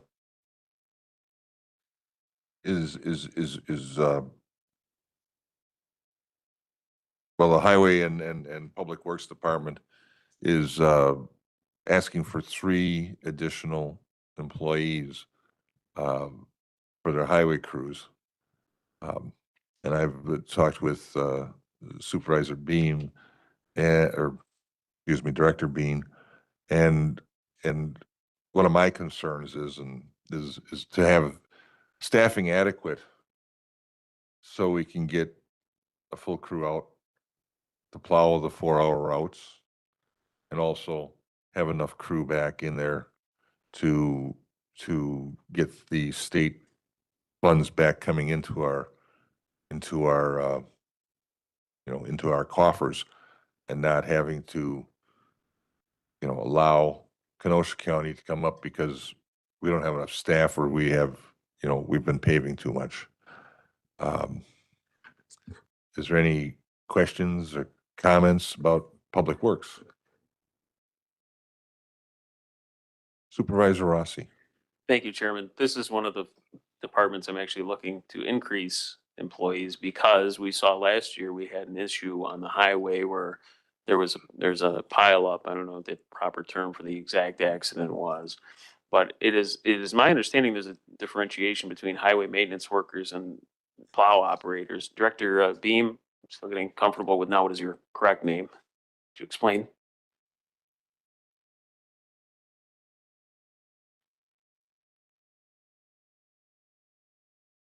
Sure, yeah, the highway maintenance workers was something that we actually don't have any yet right now. That was something that we were looking to, now I want to say add a position, but change some of the structure of the highway department. And as we have a hard time getting Class A CDL drivers.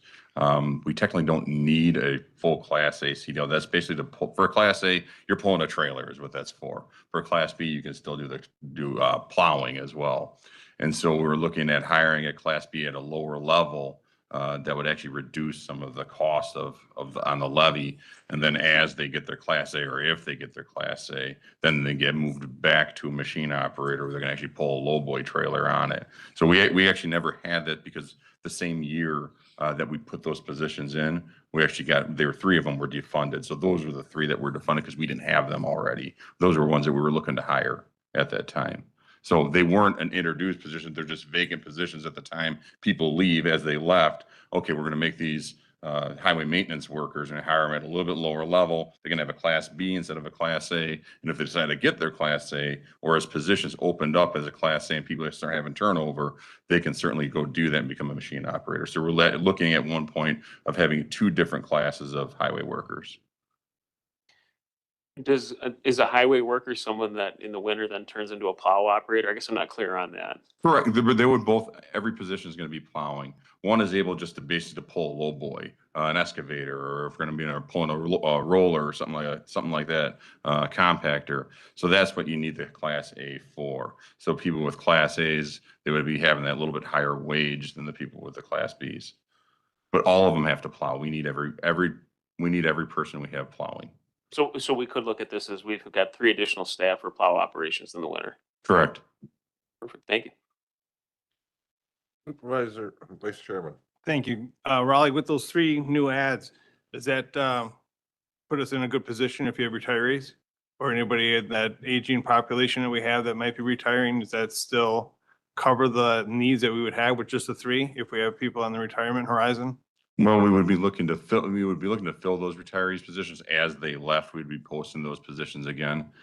We had a lot of retirees this year. I believe we've, not just retirees, but our turnover was 12 people at one point, was for a turnover. Some of them retirees, some of them left for other jobs, and some of them for other reasons. Thank you. Supervisor Cullen. Kind of 2 questions. Are you gonna get in trouble though when you have Class B and you wanna send a guy, because I do see the county hauls lawnmowers around sometimes. That is considered combination, right? So that is Class A. It's Class A if it goes by a weight as well. So you can pull basically the low boy on the trailer. It's a combination of the trailer and the weight that goes on the trailer along with the weight of the truck. So you can pull a lawnmower, say if it's just a single axle or even a dual axle trailer, if it's not, doesn't have the weight on it. So if you're seeing us pull with a 1 ton pulling a lawnmower, there's a lot of times you don't even need a CDL for that. But other times if you're pulling with a single axle dump truck, Yes. then you need the Class A. Okay. And so that's why certainly individual, we would always still push people to get that Class A because you just have more able people. But if we have half staff with a Class A, we shouldn't run into issues with pulling equipment around. Okay, and then the other quick question is, how many positions do you have open right now on the highway department? Do you know? Not including the unfunded positions that we're looking to refund, we have 3.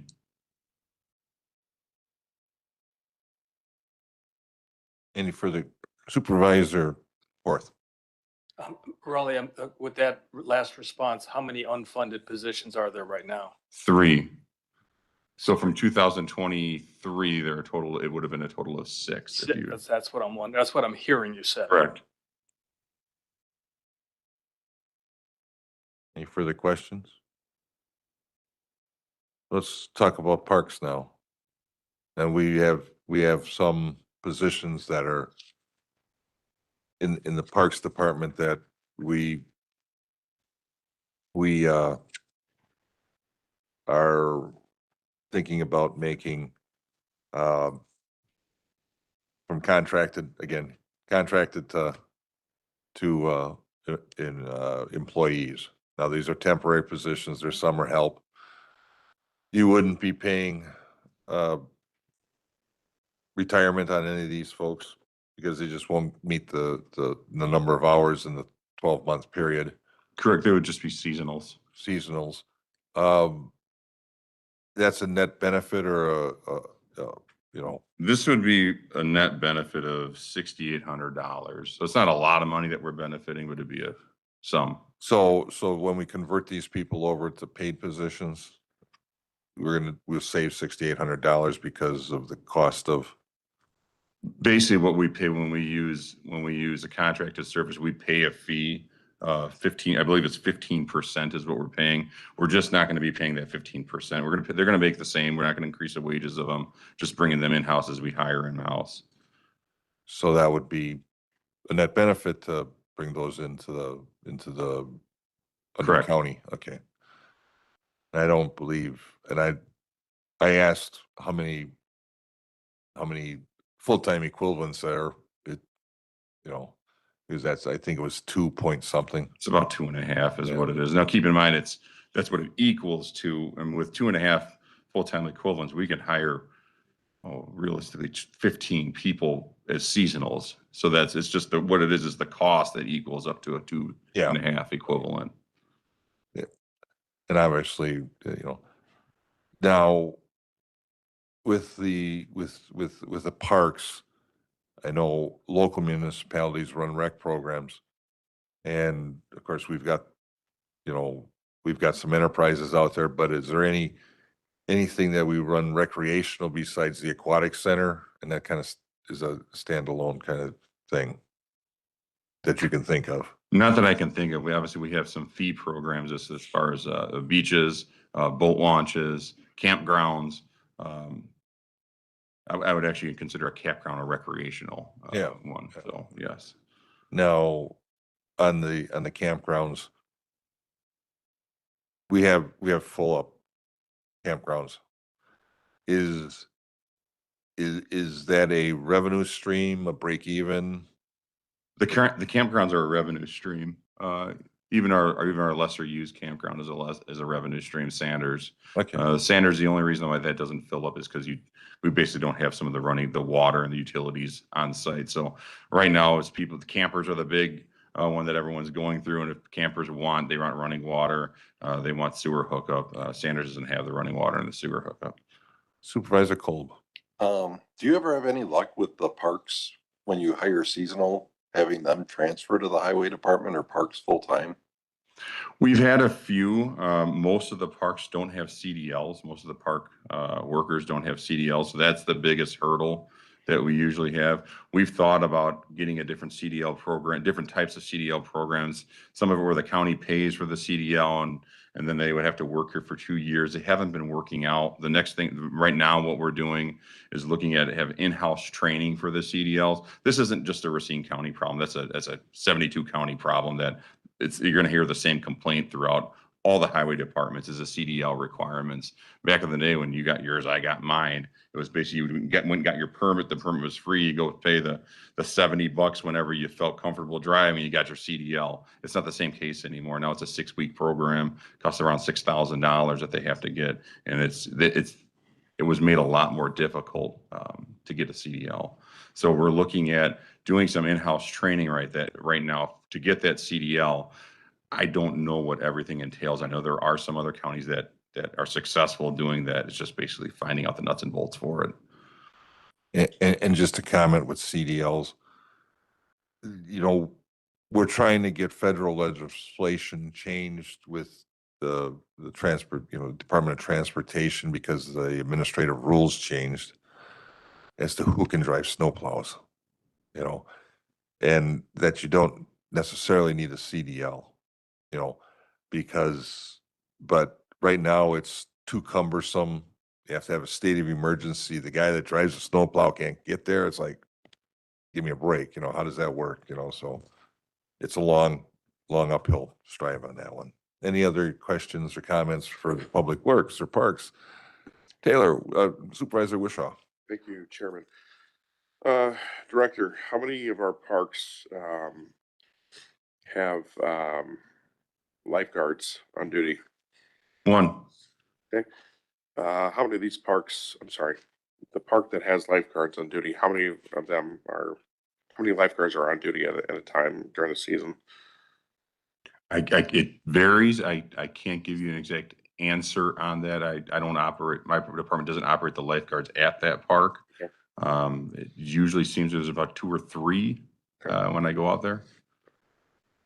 You know what the potential cost of that is to the county? It's varied from year to year. Last year was about $70,000. I have not looked at the totals for this year yet. Okay. And does that come out of your budget again? I'm sorry, or is that a different budget? That comes out of Parks budget. Comes out of Parks budget. Okay. Is that a requirement that we have lifeguards at our parks? Do other counties? It's a requirement at the aquatic center, is not a requirement at our county park. Okay. Now, do other counties that have lakefront, do they have lifeguards at their parks? Our surrounding counties do not have higher lifeguards at our park. However, the city of Racine does. City of Racine does. Okay. Interesting. Okay. Thank you. Thank you, sir. Any further questions or comments on operations in parks or highways? And land information, yeah, land information office, that's at the Register of Deeds office. It's a joint. It's a joint thing, yeah. And we have an upgrade and there's only it's like 2 people that work in that area, 2.5 people. Correct. Most of that increase that you see in land information is us contracting with Sewer Pack for survey services. For those who weren't here earlier, we used to contract out to the private sector, which was okay with us, but we've gotten behind on a lot of our monuments. Our monuments is basically our grid system inside the county that everyone has to tie, people, construction projects, developers have to tie into for development. That's where we find out where we are in the real world. And we've gotten behind on that. Of the 7 southeast counties for that sewer pack services, we are the only county that they don't service right now. So that is an increase of $75,000. It's the same fee for it would be the same fee for us that it is for Walworth County, for Kenosha County, for Waukesha County. It's basically a flat rate. We decided that we were going to attempt to go with them as long as it gets approved, just to get more streamlined with other southeast regions and to really catch up on those monuments. Sewer Pack, when we're having meetings with them, that's what they do. That's what they're concerned about, is making sure those monuments are updated and in place. And that's something that I thought we did with trying to get development and trying to get some roads done. We kind of want our monuments updated. Any further questions?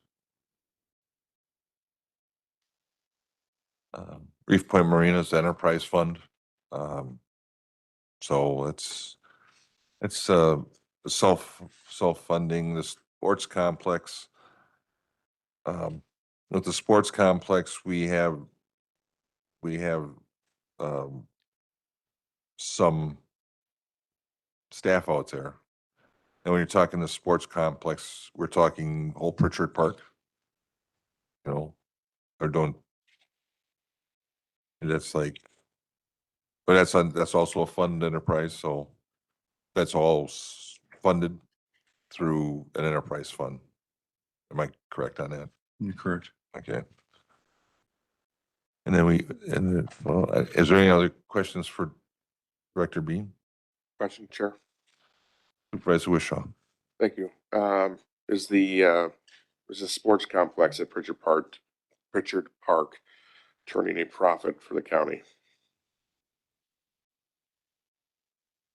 Each year, I don't know what the exact number is this year. Last year, it did not turn a profit for the county. This year, I know we caught up to that. We've decreased that deficit that we were in. I have not got the total numbers that I've heard some of the total numbers, but it was a lot closer to around, I want to say 200 and I'm going to $80,000 versus right around, I think it was about 4 previous year. Okay. You mentioned it was run by an enterprise. So are we managing this, or is there like an entity like F3 managing the operations? I mean, how is this working there? We are managing. We are managing. Correct. So what can we do Can I clarify just there's? 'Cause Sure, I guess. You go ahead. Can I answer your question? Yeah, you may. Yeah. Okay, so at the Pritchard Park complex, there are multiple facilities. There's an aquatic center that is county run. There's also a multi-purpose field that is by contract with RYS. They oversee the management of those facilities, all within the same park. So I just want to make sure you don't have incomplete information. So what can we do, I guess, to turn that into a profitable enterprise for the county? I'm not sure there's an easy answer to that.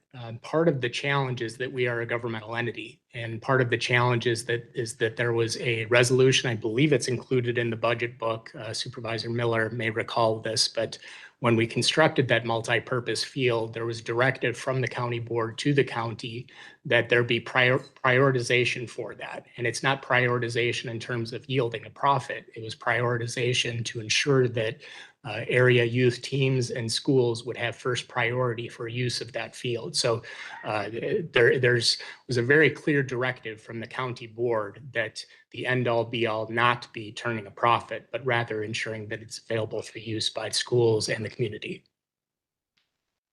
Okay, thank you. Supervisor Miller? Yeah, that being said, I think for both entities, the trend has been that the expenses are really net expenses are going down. So I know at the Aquatic Center, they did a lot of things this year to get more participation. And had not the weather turned a little sour in August, I think it would have been even a better bottom line. And if I recall correctly, and, is that there was to build the football field there, the stadium, it was kind of a three-way partnership with Racine Unified, the Green Bay Packers, NFL, and us.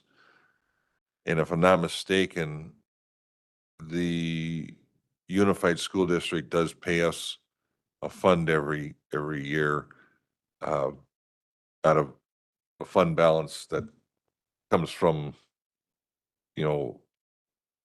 from the school district. I'm not quite sure. I don't remember what fund it is, but it comes through, and and that's to pay for the building of the complex, so, and yeah. I believe that's at page 235. You'll see a revenue of $100,000 each year. And if I'm not mistaken, you can verify this with finance, but that's the annual payment that we receive from RUSD. Okay. All right. So is there any other questions for Parks or? It's not. So, the clerk of court's office and, in general, criminal justice and courts is a big area, and I'm looking for, so with the clerk of courts, there was an addition of one jury management clerk. And as I recall, the conversation is with the juries and the person who handles the juries, it just is getting too much to manage. So, that's an addition. I feel it was kind of adjustable addition. If anybody has any questions or comments on that.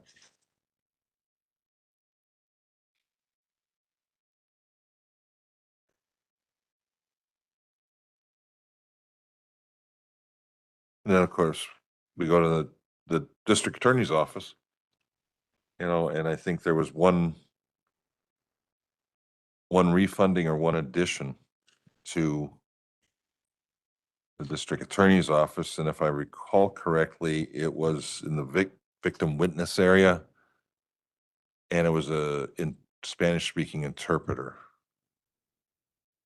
Have I got that right, or No, not quite. not quite? I'm doing it. For a victim witness specialist who was Spanish Okay. speaking, but not an interpreter. Okay. It's a full-time position that's 50 reimbursed by the state. Okay. Is there any questions? I mean, the district attorney's office is kind of a really hybrid, I would call. I mean, you've got attorneys that are state employees, you've got staff that's county employees, and I know Supervisor Trottier and I and different people and Spencer went up to Madison and said, give us more money to support the staff, so. Any questions? Okay. Then we get to the sheriff's office and jail. Does anybody have any comments on either the sheriff's or jail area? Supervisor Coleman. Well, for starters, I just be looking at the makeup of the sheriff's office. We got a lot of lieutenants. We got a lot of sergeants. It's a lot. But then we got 25 investigators, and they want vehicles for them. They want 3 staff back, boats, and everything else. How can we take off at the top? Why do we need so many people in high ranking paid positions for the sheriff office? Let's start there. Why we need 25 investigators? If you take away some of the investigators or something like that, then you could turn it into a paid position for a deputy sheriff and all of that stuff. We need to rearrange this a little bit better. They got too much. They got too much going on. Like there's too many top positions. And more of those could be used for deputies. That's just my comment. Supervisor Rossi. Thank you, Chairman. Um, with the Axon contract, we heard some numbers at the meetings last week about a lower value than what was previously presented. Could you solicit that from the sheriff's department then? If there's a sub $1 million version of the Axon contract, as was mentioned, I'd like to see that. I think that's an interesting option to move forward with. Thank you. So what you're asking is, in the $1.5 million contract at the better value is what they call it, or the upgrade system, the better system than what we've got now. You'd like to see if there was not as The question came up about an apples to apples system, and then I believe it was, I'll have to listen to it tonight, but I believe it was 700,000 would be a apples to apples system when that wasn't discussed previously. So I'd like to understand exactly what an apples to apples system is then. Especially when we're trying to cut costs at every corner here, 1.5 to 700, that's a big difference. and I'm at kind of at a disadvantage because there's nobody from the sheriff's department here to answer that question. And, I know the two comments that they made was the tasers go from 10 feet to 45 feet and the there's something else too. 20 shots, that's it right there. And also, this, it's kind of a contract that we're, I don't want to say leasing, but it's as close to a lease as you get where they own, we can replace the equipment as we need, so, without the sheriff's department here and having somebody to answer an operational question, I don't want to go too far. Understood. Thank you. That's Supervisor Cole, yeah. I guess following up on Supervisor Coleman's, can we turn in FAQ questions yet to ask the sheriff what is legally required per shift? I do know there's like minimums of what, like you have to have a lieutenant on, I think, and you have to have We turn that into just. We can still turn in FAQs, you know.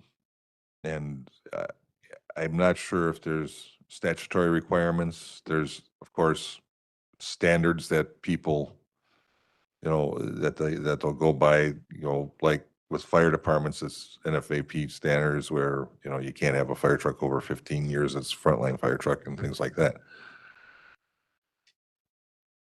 Michael. Yeah, Mr. Chairman, it's at a Wisconsin State Statute 59.26 describes the bare minimum requirements, and it's based on population.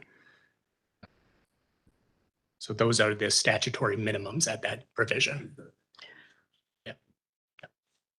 And then also the sheriff's office is going to be far better positioned. I cannot speak for them, but as it relates to Axon, in the packet for the September 17th FHR meeting, that included the breakdown of the various components. And what you'll find in there is a bundled price and there's an unbundled price.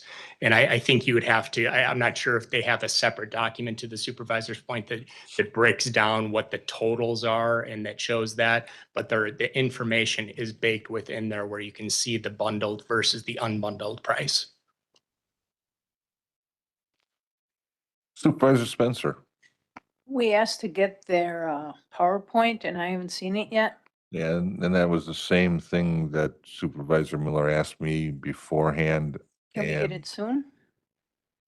And I forget, who you were talking with the Corp Counsel on that, Supervisor Miller, and he was going to check into it. Yes. The- And I think IT might even have all the PowerPoints because they were displaying them for us. Yes, I received a message confirming that those will be sent out tomorrow. I sent the reminder based on your reminder, so I appreciate that. Thank you. Thank you. Supervisor Horth. Thank you, Mr. Chairman. On page 270, I'm sorry, this isn't about personnel. This is about grants. Is that okay? Oh, sure, we'll try to answer it, however. Well, okay, and again, Again, the sheriff's department is not here, so. I understand, Yeah. but I still would like it on the record because the answer that I got back from the FAQ didn't answer my question. Okay, go ahead. And basically what it is that this year we're estimating approximately $400,000 in grant revenue, and that's on page 277. And in our proposed plan for 2026, we're projecting 300,000. And so that's $100,000 difference when it comes to the grant opportunity, as I see it on these numbers.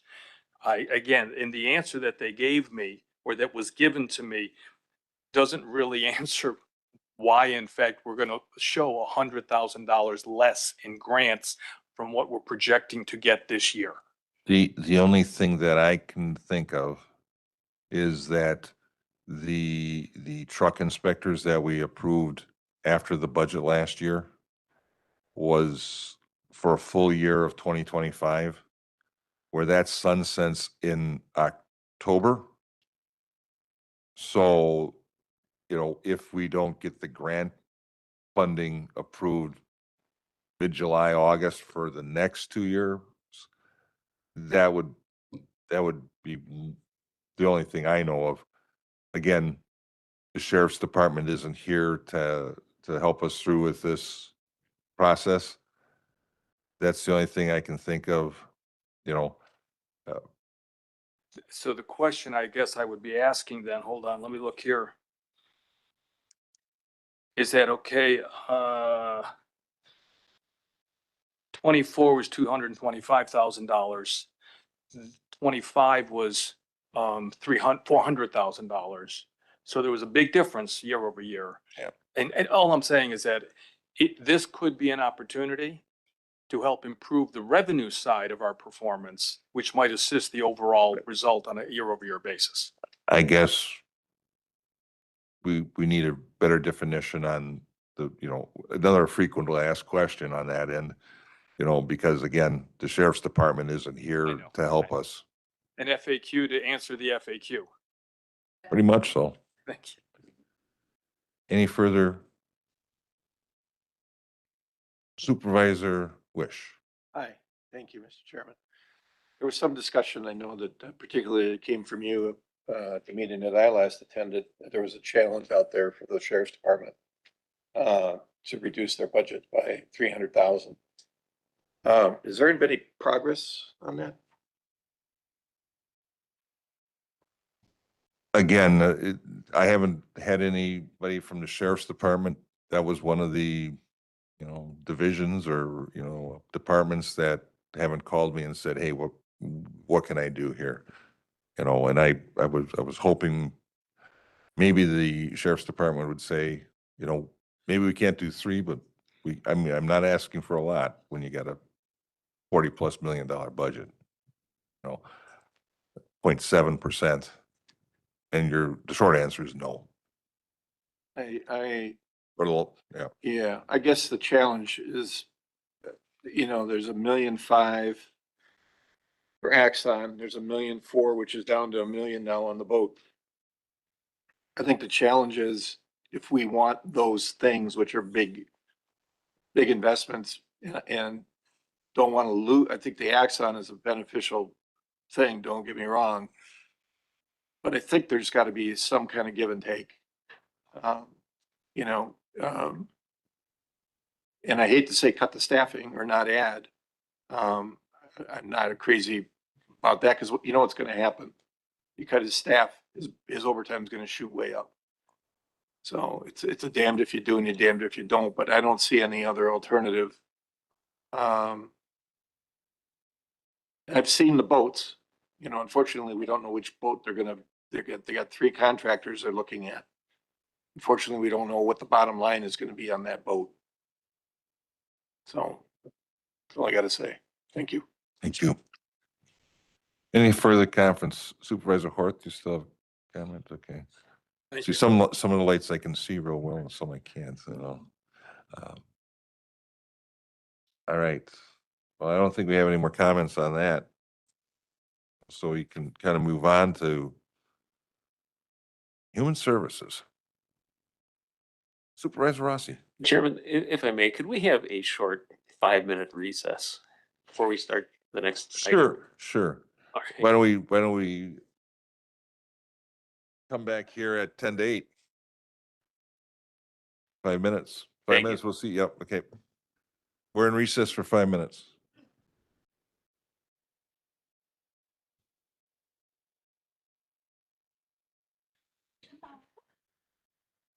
So I just sent you that email. Yep.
All right.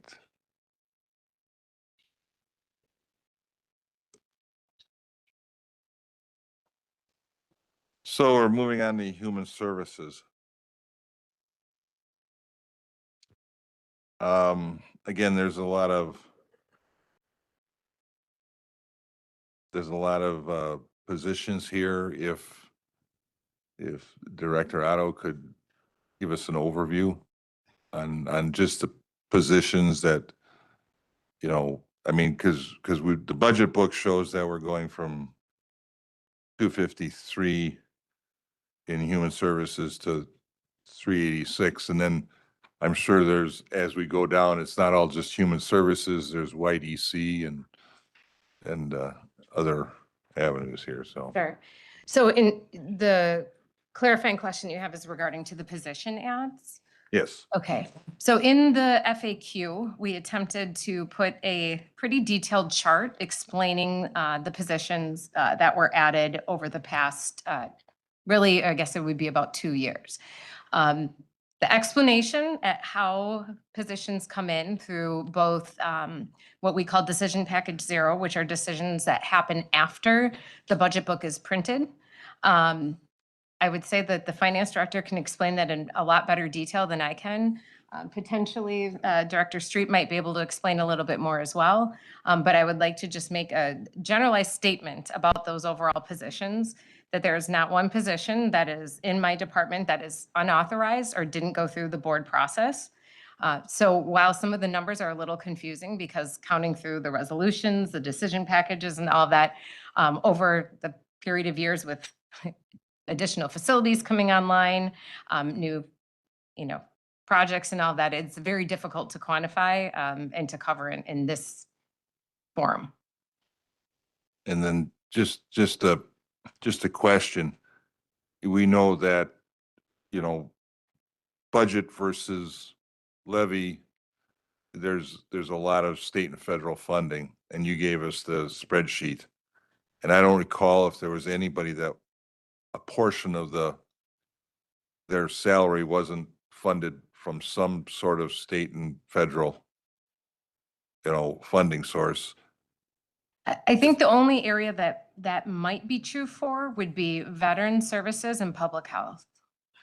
But Yeah. public health is a levy transfer from the municipalities based on that agreement. So it's a little bit of a different scenario, but veterans is about 90+% funded by levy. Yeah.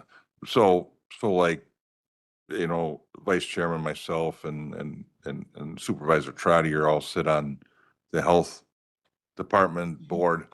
And typically, and prior to it becoming a county board, I was on Central, and before Central went to, Western, I was on the Western board. So it's kind of a different mindset of the employees there. If they've got a funding for, a grant funding for 2 years to do something, the health department nurses or the health department area, they do that, and they realize, it sunsets unless there's another place where they can go, and then they transfer.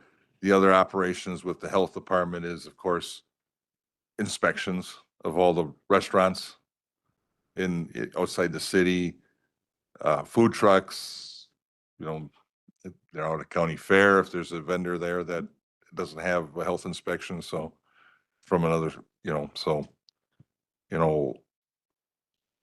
I don't think the health department, when I look at their budget, it hasn't increased or decreased, so. Are there any questions that anybody has for the director or Supervisor Rossi? Thank you, Chairman.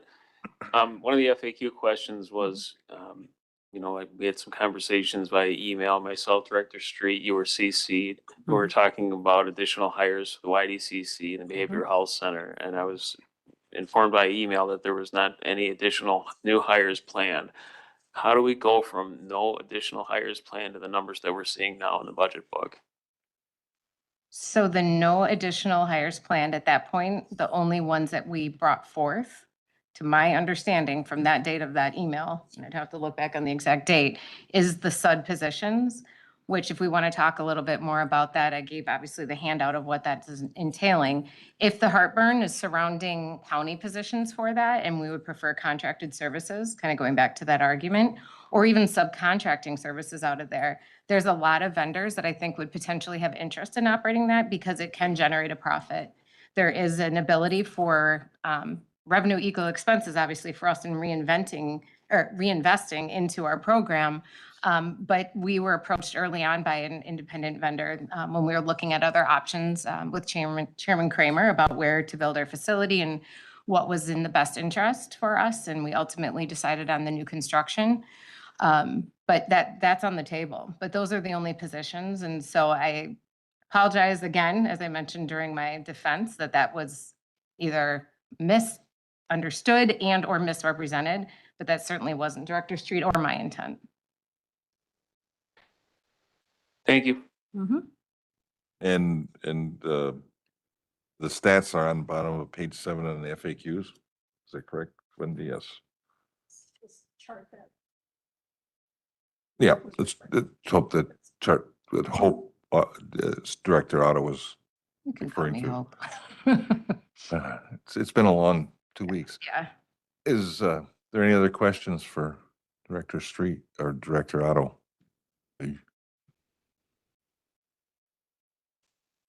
Any questions on, the health department?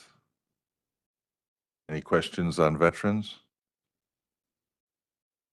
Medical examiner?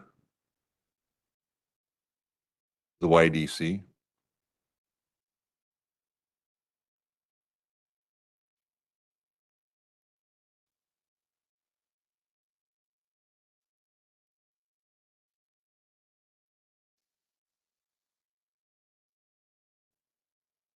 Thank you. You're welcome.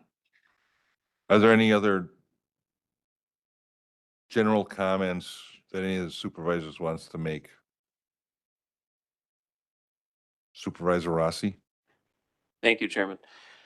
One of the items that I've asked in the FAQ is about, well, it's a twofold item. It's total FTEs for this year and which ones are actually part of the 2024 authorization process. So what I'm looking into right now is, there was 7 positions authorized in the 2025, 7 and change, in the 2025 budget. And what my assumption was, and I'd assume other people would have the same assumption, is that some of the resolutions that we authorized prior to the budget being adopted last year would be in last year's budget. Now, if everyone remembers, in July, there was a resolution that was brought forth, 2024-38, and then that was authorized or adopted in August 12th. And that was on the document, it showed a net add of 4 positions. My assumption was that those positions were included in the 2025 budget as they were authorized in August. So those were positions that would then be filled in 2024, or excuse me, yes, 2024. So it's now my understanding that those and several other resolutions or positions that were related to resolutions that were adopted last year did not make the 2025 budget book. And you'll see that in this document here, which is I believe called the reconciliation, FTE reconciliation document. You'll notice on the bottom that there are positions that have a bold black resolution next to them, and those are all 2024 and one 2023 resolution, which was the end of the last board session. So those resolutions, I thought, were part of the 2025 budget FTE. We are now seeing that 21 positions from last year are now being only for the first time shown in this budget book. And it's my understanding that that has to do something with some type of accounting system. I don't know. The FAQ has not answered that particular item right now. So I hope everyone understands that of these 42 positions and 6 refunded positions, so it's really 48.76 right now, that 21 of these were positions that were supposedly authorized last year, but didn't, well, they were authorized last year, but didn't make last year's budget book. and are now just showing up. So I was under the assumption that when we were approving last year's budget, every one of those resolution positions, save for the CMV grant, now that was one that it was a November adoption, so that was 100% after the budget was adopted. But all the other prior resolutions that are in this FTE reconciliation document, I thought were in last year's budget. I had no reason to believe otherwise. So we're now seeing 21 positions that were authorized last year. And again, 2024-38, that was adopted August 12th. The sales tax last year was not adopted until early to mid-October. The budget last year was adopted in the first week of November. That's just short of a 3-month time frame there from the resolution to the actual budget adoption. And so I understand that maybe there's some issues that have to do with printing the budget book or certain pages, but it's confusing to me. And I truly thought that those positions were on there. I thought we were passing an FTE lean budget last year of 7 employees. When really at that point, when we passed that budget, we had already authorized these positions, which the total here would be then last year we approved 28 FTE. I'm contesting one of these items because resolution 2024-38 only appears to authorize 4 additional positions when there's a claim that there were 9, but that's a separate issue. The issue on the whole is that there were additional positions that were authorized last year, didn't appear on the budget book, and now are appearing this year. So the 42 positions does not reflect just this year ads. We're not authorizing 42 new positions. It's just a total of 42 plus including the 21 of last year. And please, someone correct me if I'm wrong on that. Thank you.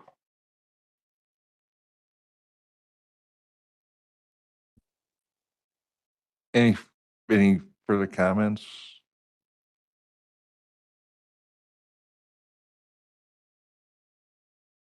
Any further comments?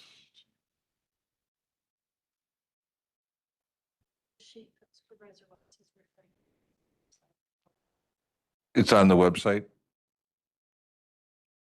It is on the website, the sheet that Supervisor Rossi is referred to.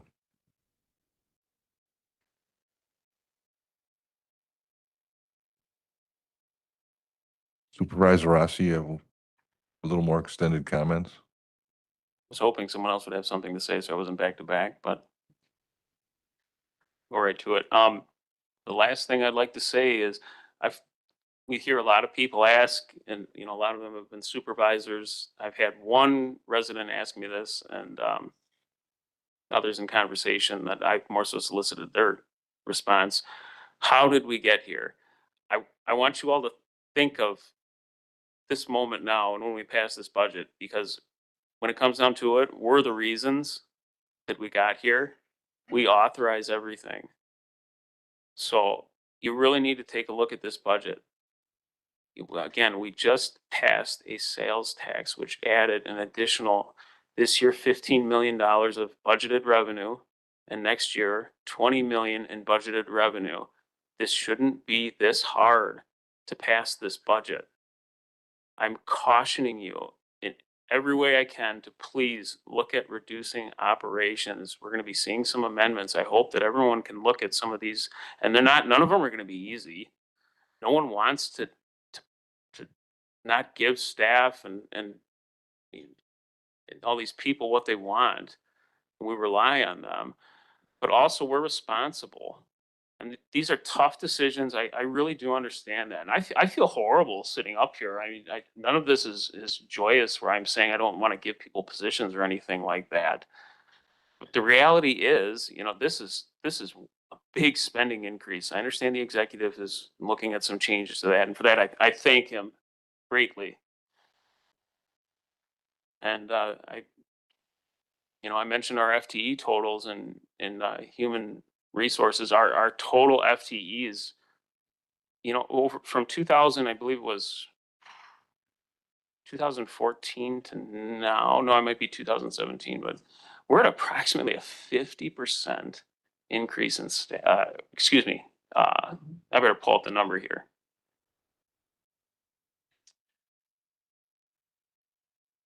Sorry, Chairman, I'll be as quick as I can.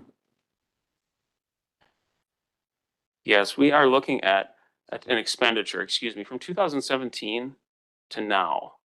So 10 years, Racine County is looking at a 58% increase in our total expenditure. We just have to slow down. Our neighboring counties, if you look at Walworth, they're at 13%. If you look at Kenosha, they're at 34%. Kenosha is obviously more comparable, but we are growing rapidly in our government and our population stays the same. So please think of these things when we're moving into amendment and approval. Thank you. Okay. Any other questions, comments?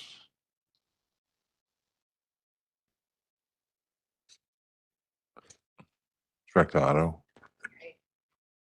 I hope it's okay for me to comment to the resolution 2438, just because I wasn't sure if you're referring to my department and so I pulled that up in specific. There was 9 positions added, but there was also subtracting 5. So that's why it looks like a net add, but we also removed positions. So it was a process of reclassing as part of our new overall structure for the YDCC. So it's a complicated resolution, but when you look at the fiscal note, it outlines what those are. And that's kind of the challenge with this is when you get into nitpicking all these different areas, it becomes all the different changes. It's hard. It's just hard to be able to do that. So if there are specific resolutions, that's a lot easier for us to respond to. Thank you. Thank you. Okay. You said last time, so, Please allow me the rebuttal, Chairman. all right. One last time, Supervisor Rossi. I would like to say that with 2024-38, and I have that resolution here.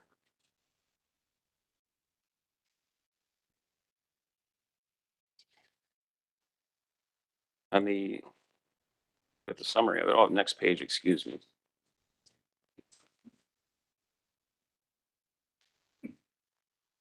When we look at the FTE total, which is printed right on the page here, it does a plus and minus balancing act here with where it does jump back and forth between parentheses and then negatives for the negative balance here, but it shows the number 4.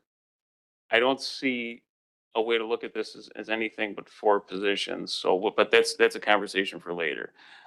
Again, in total, the whole point I'm trying to make on the reconciliation is the 21 positions are from last year and didn't show up in the 2025 budget, although they were authorized, except for the 2 CMV positions, well before the sales tax was authorized, let alone the budget adopted. Thank you. Thank you. So, with seeing no further comments, I'm just going to make a parting comment. All right, we'll let the county exec talk since he's the county exec. Thank you. I am. I've been listening to your concerns, Ernie. At the end of the day, is the 26 tax levy lesser than the 2024 or the 25 levy for HSD?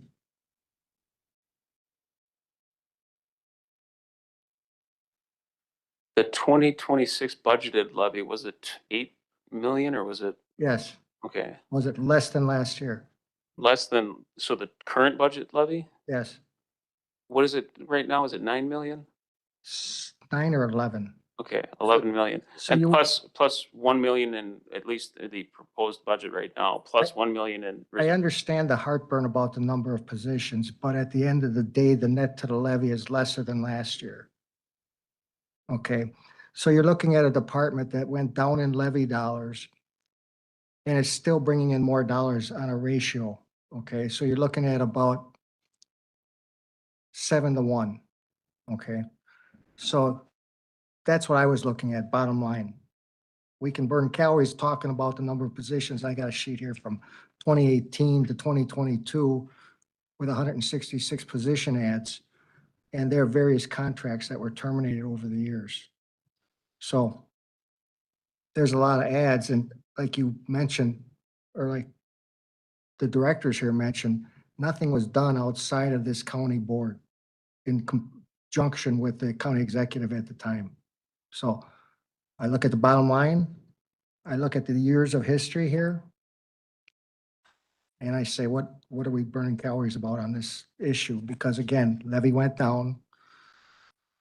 It's significantly lower than Kenosha. Can things be better? Maybe different performance issues and different organizations can always be improved, right? I don't know. Okay, so, yeah. Thank you, Executive Moki. Yeah. The one point I would just like to make is FTEs matter when we're so reliant on revenues for these new operations. Case in point, for the SUD program, we're relying on $400,000 of essentially, you know, we're looking at is one of the portions of revenue is reimbursement from, you know, the local, from the other counties grant funded source. So there's a line item in there saying that if we, you know, if they can't afford it, we're budgeting then for people who can't afford the services that we offer, $400,000 of grant funded revenue from other counties.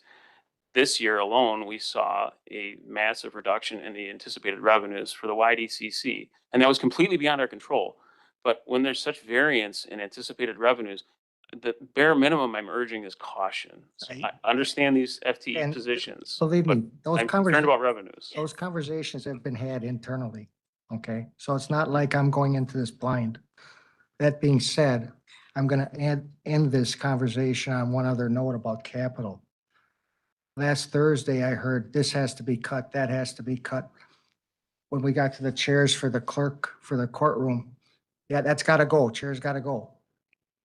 Do you know if they're sitting on milk crates or the floor or leather lazy boys in that courtroom? Because what I'd urge you to do, before you get to that point, go walk the Capitol request. Go feel them and touch them and look at them, okay? I urge you to do that. That's all I'll say for tonight. Supervisor Coleman. Yeah, I just wanted to say, because, you know, we do a lot of comparing with other counties and things like that. At the end of the day, Racine has the most people. And then in the other counties, guess what? They got the most money. We got to do what we got to do. That's what we were elected to do, to make these decisions. Are people going to be upset? Sure. Are people going to be happy? Sure. But guess what? We're in this seat. We got a job to do. So we need to stop, but let's just stick with the facts. Let's wait to see how things play out. And we'll just go from there. But all of this always comparing to all these other different counties and everything else, it's ridiculous. Because at the end of the day, we have the most people. So let's just start making things make sense. We're stressing ourselves and we shouldn't be stressed over this.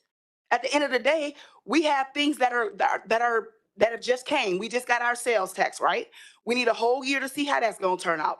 We just got our new youth center.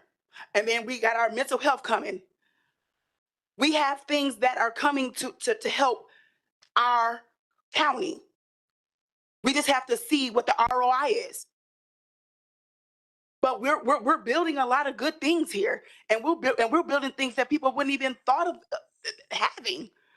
So let's just see how it plays out. But what we ought to be worried about is making sure that our staff, that we retain staff, that we get staff, and that we retain them. That's what it all boils down to. If there's some things that we can do and not do, cut, not cut, okay, we just gonna have to make them decisions. But let's make sure it's the smart ones. But we're elected to do this. And I think that we should all just breathe a little bit. Like, this is too intense. And no, we shouldn't be doing this. Let's talk facts. We cannot argue with facts in black and white. It's nonpartisan and everything else. Strictly about facts. So we need to breathe, you guys. And we just got to do what we were elected to do. Thank you. Thank you. Any other comments? All right. I want to thank everybody for coming. Last week, tonight, Thursday, we're going to have a public hearing We're gonna hear from the public on this stuff, what their feelings are, and then, you know, we'll have to make some decisions. I want to thank the staff that came and has been here. Thank all the listeners from online. I hope we answered some of your questions. And Mr. Chairman. yes, Mr. So Supervisor. just communicating with Chairman Trottier, the Finance Committee will meet next Wednesday to consider amendments to the budget. Is that correct? So we've all been told that finance staff is available to help. There are times listed in the FAQs and, but, so we're all clear on the process. This Thursday is the public hearing, but next week we begin the deliberations with possible amendments. And if we could have the amendments in early Monday because of the weekend, and then we can get it on to, And just, I've said this probably over 20 times over the years, any supervisor can offer an amendment the night that we pass the budget, but if you have hopes of success, the chances are much greater if it's done in the right format and people have a chance to digest it ahead of time. exactly. So Supervisor Shakur. Supervisor, just a second. Supervisor Horth. And I promise this is going to be really quick. You know, in lieu of what we've just done tonight and what we did last Thursday, Mr. Chairman, Vice Chairman, certainly staff members, county executive, I'd like to thank you all for making sure we got together like this, because it got us a lot more educated on exactly what's going on in the plan, whether we agree or disagree, and whether there's intensity or not. What we've all done in the last couple of days in this process is learned a lot more about what's going on, and hopefully it'll be our light to going forward and what we can do in the future. Now I think it's time for QA. Supervisor Trottier. I've been asked, what time is the FHR meeting next week, Wednesday, 5 PM? And then we start the county board meeting at 6. Excuse me, that's this coming Thursday. There's an FHR meeting before the county board meeting that starts at 5 PM.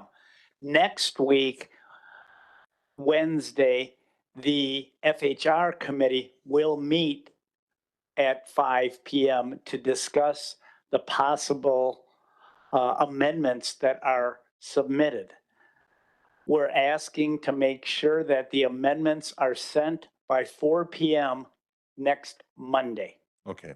to the finance director's office. Everybody questions? Everybody clear on that? Any corrections? Thank you. We are adjourned. Thank you.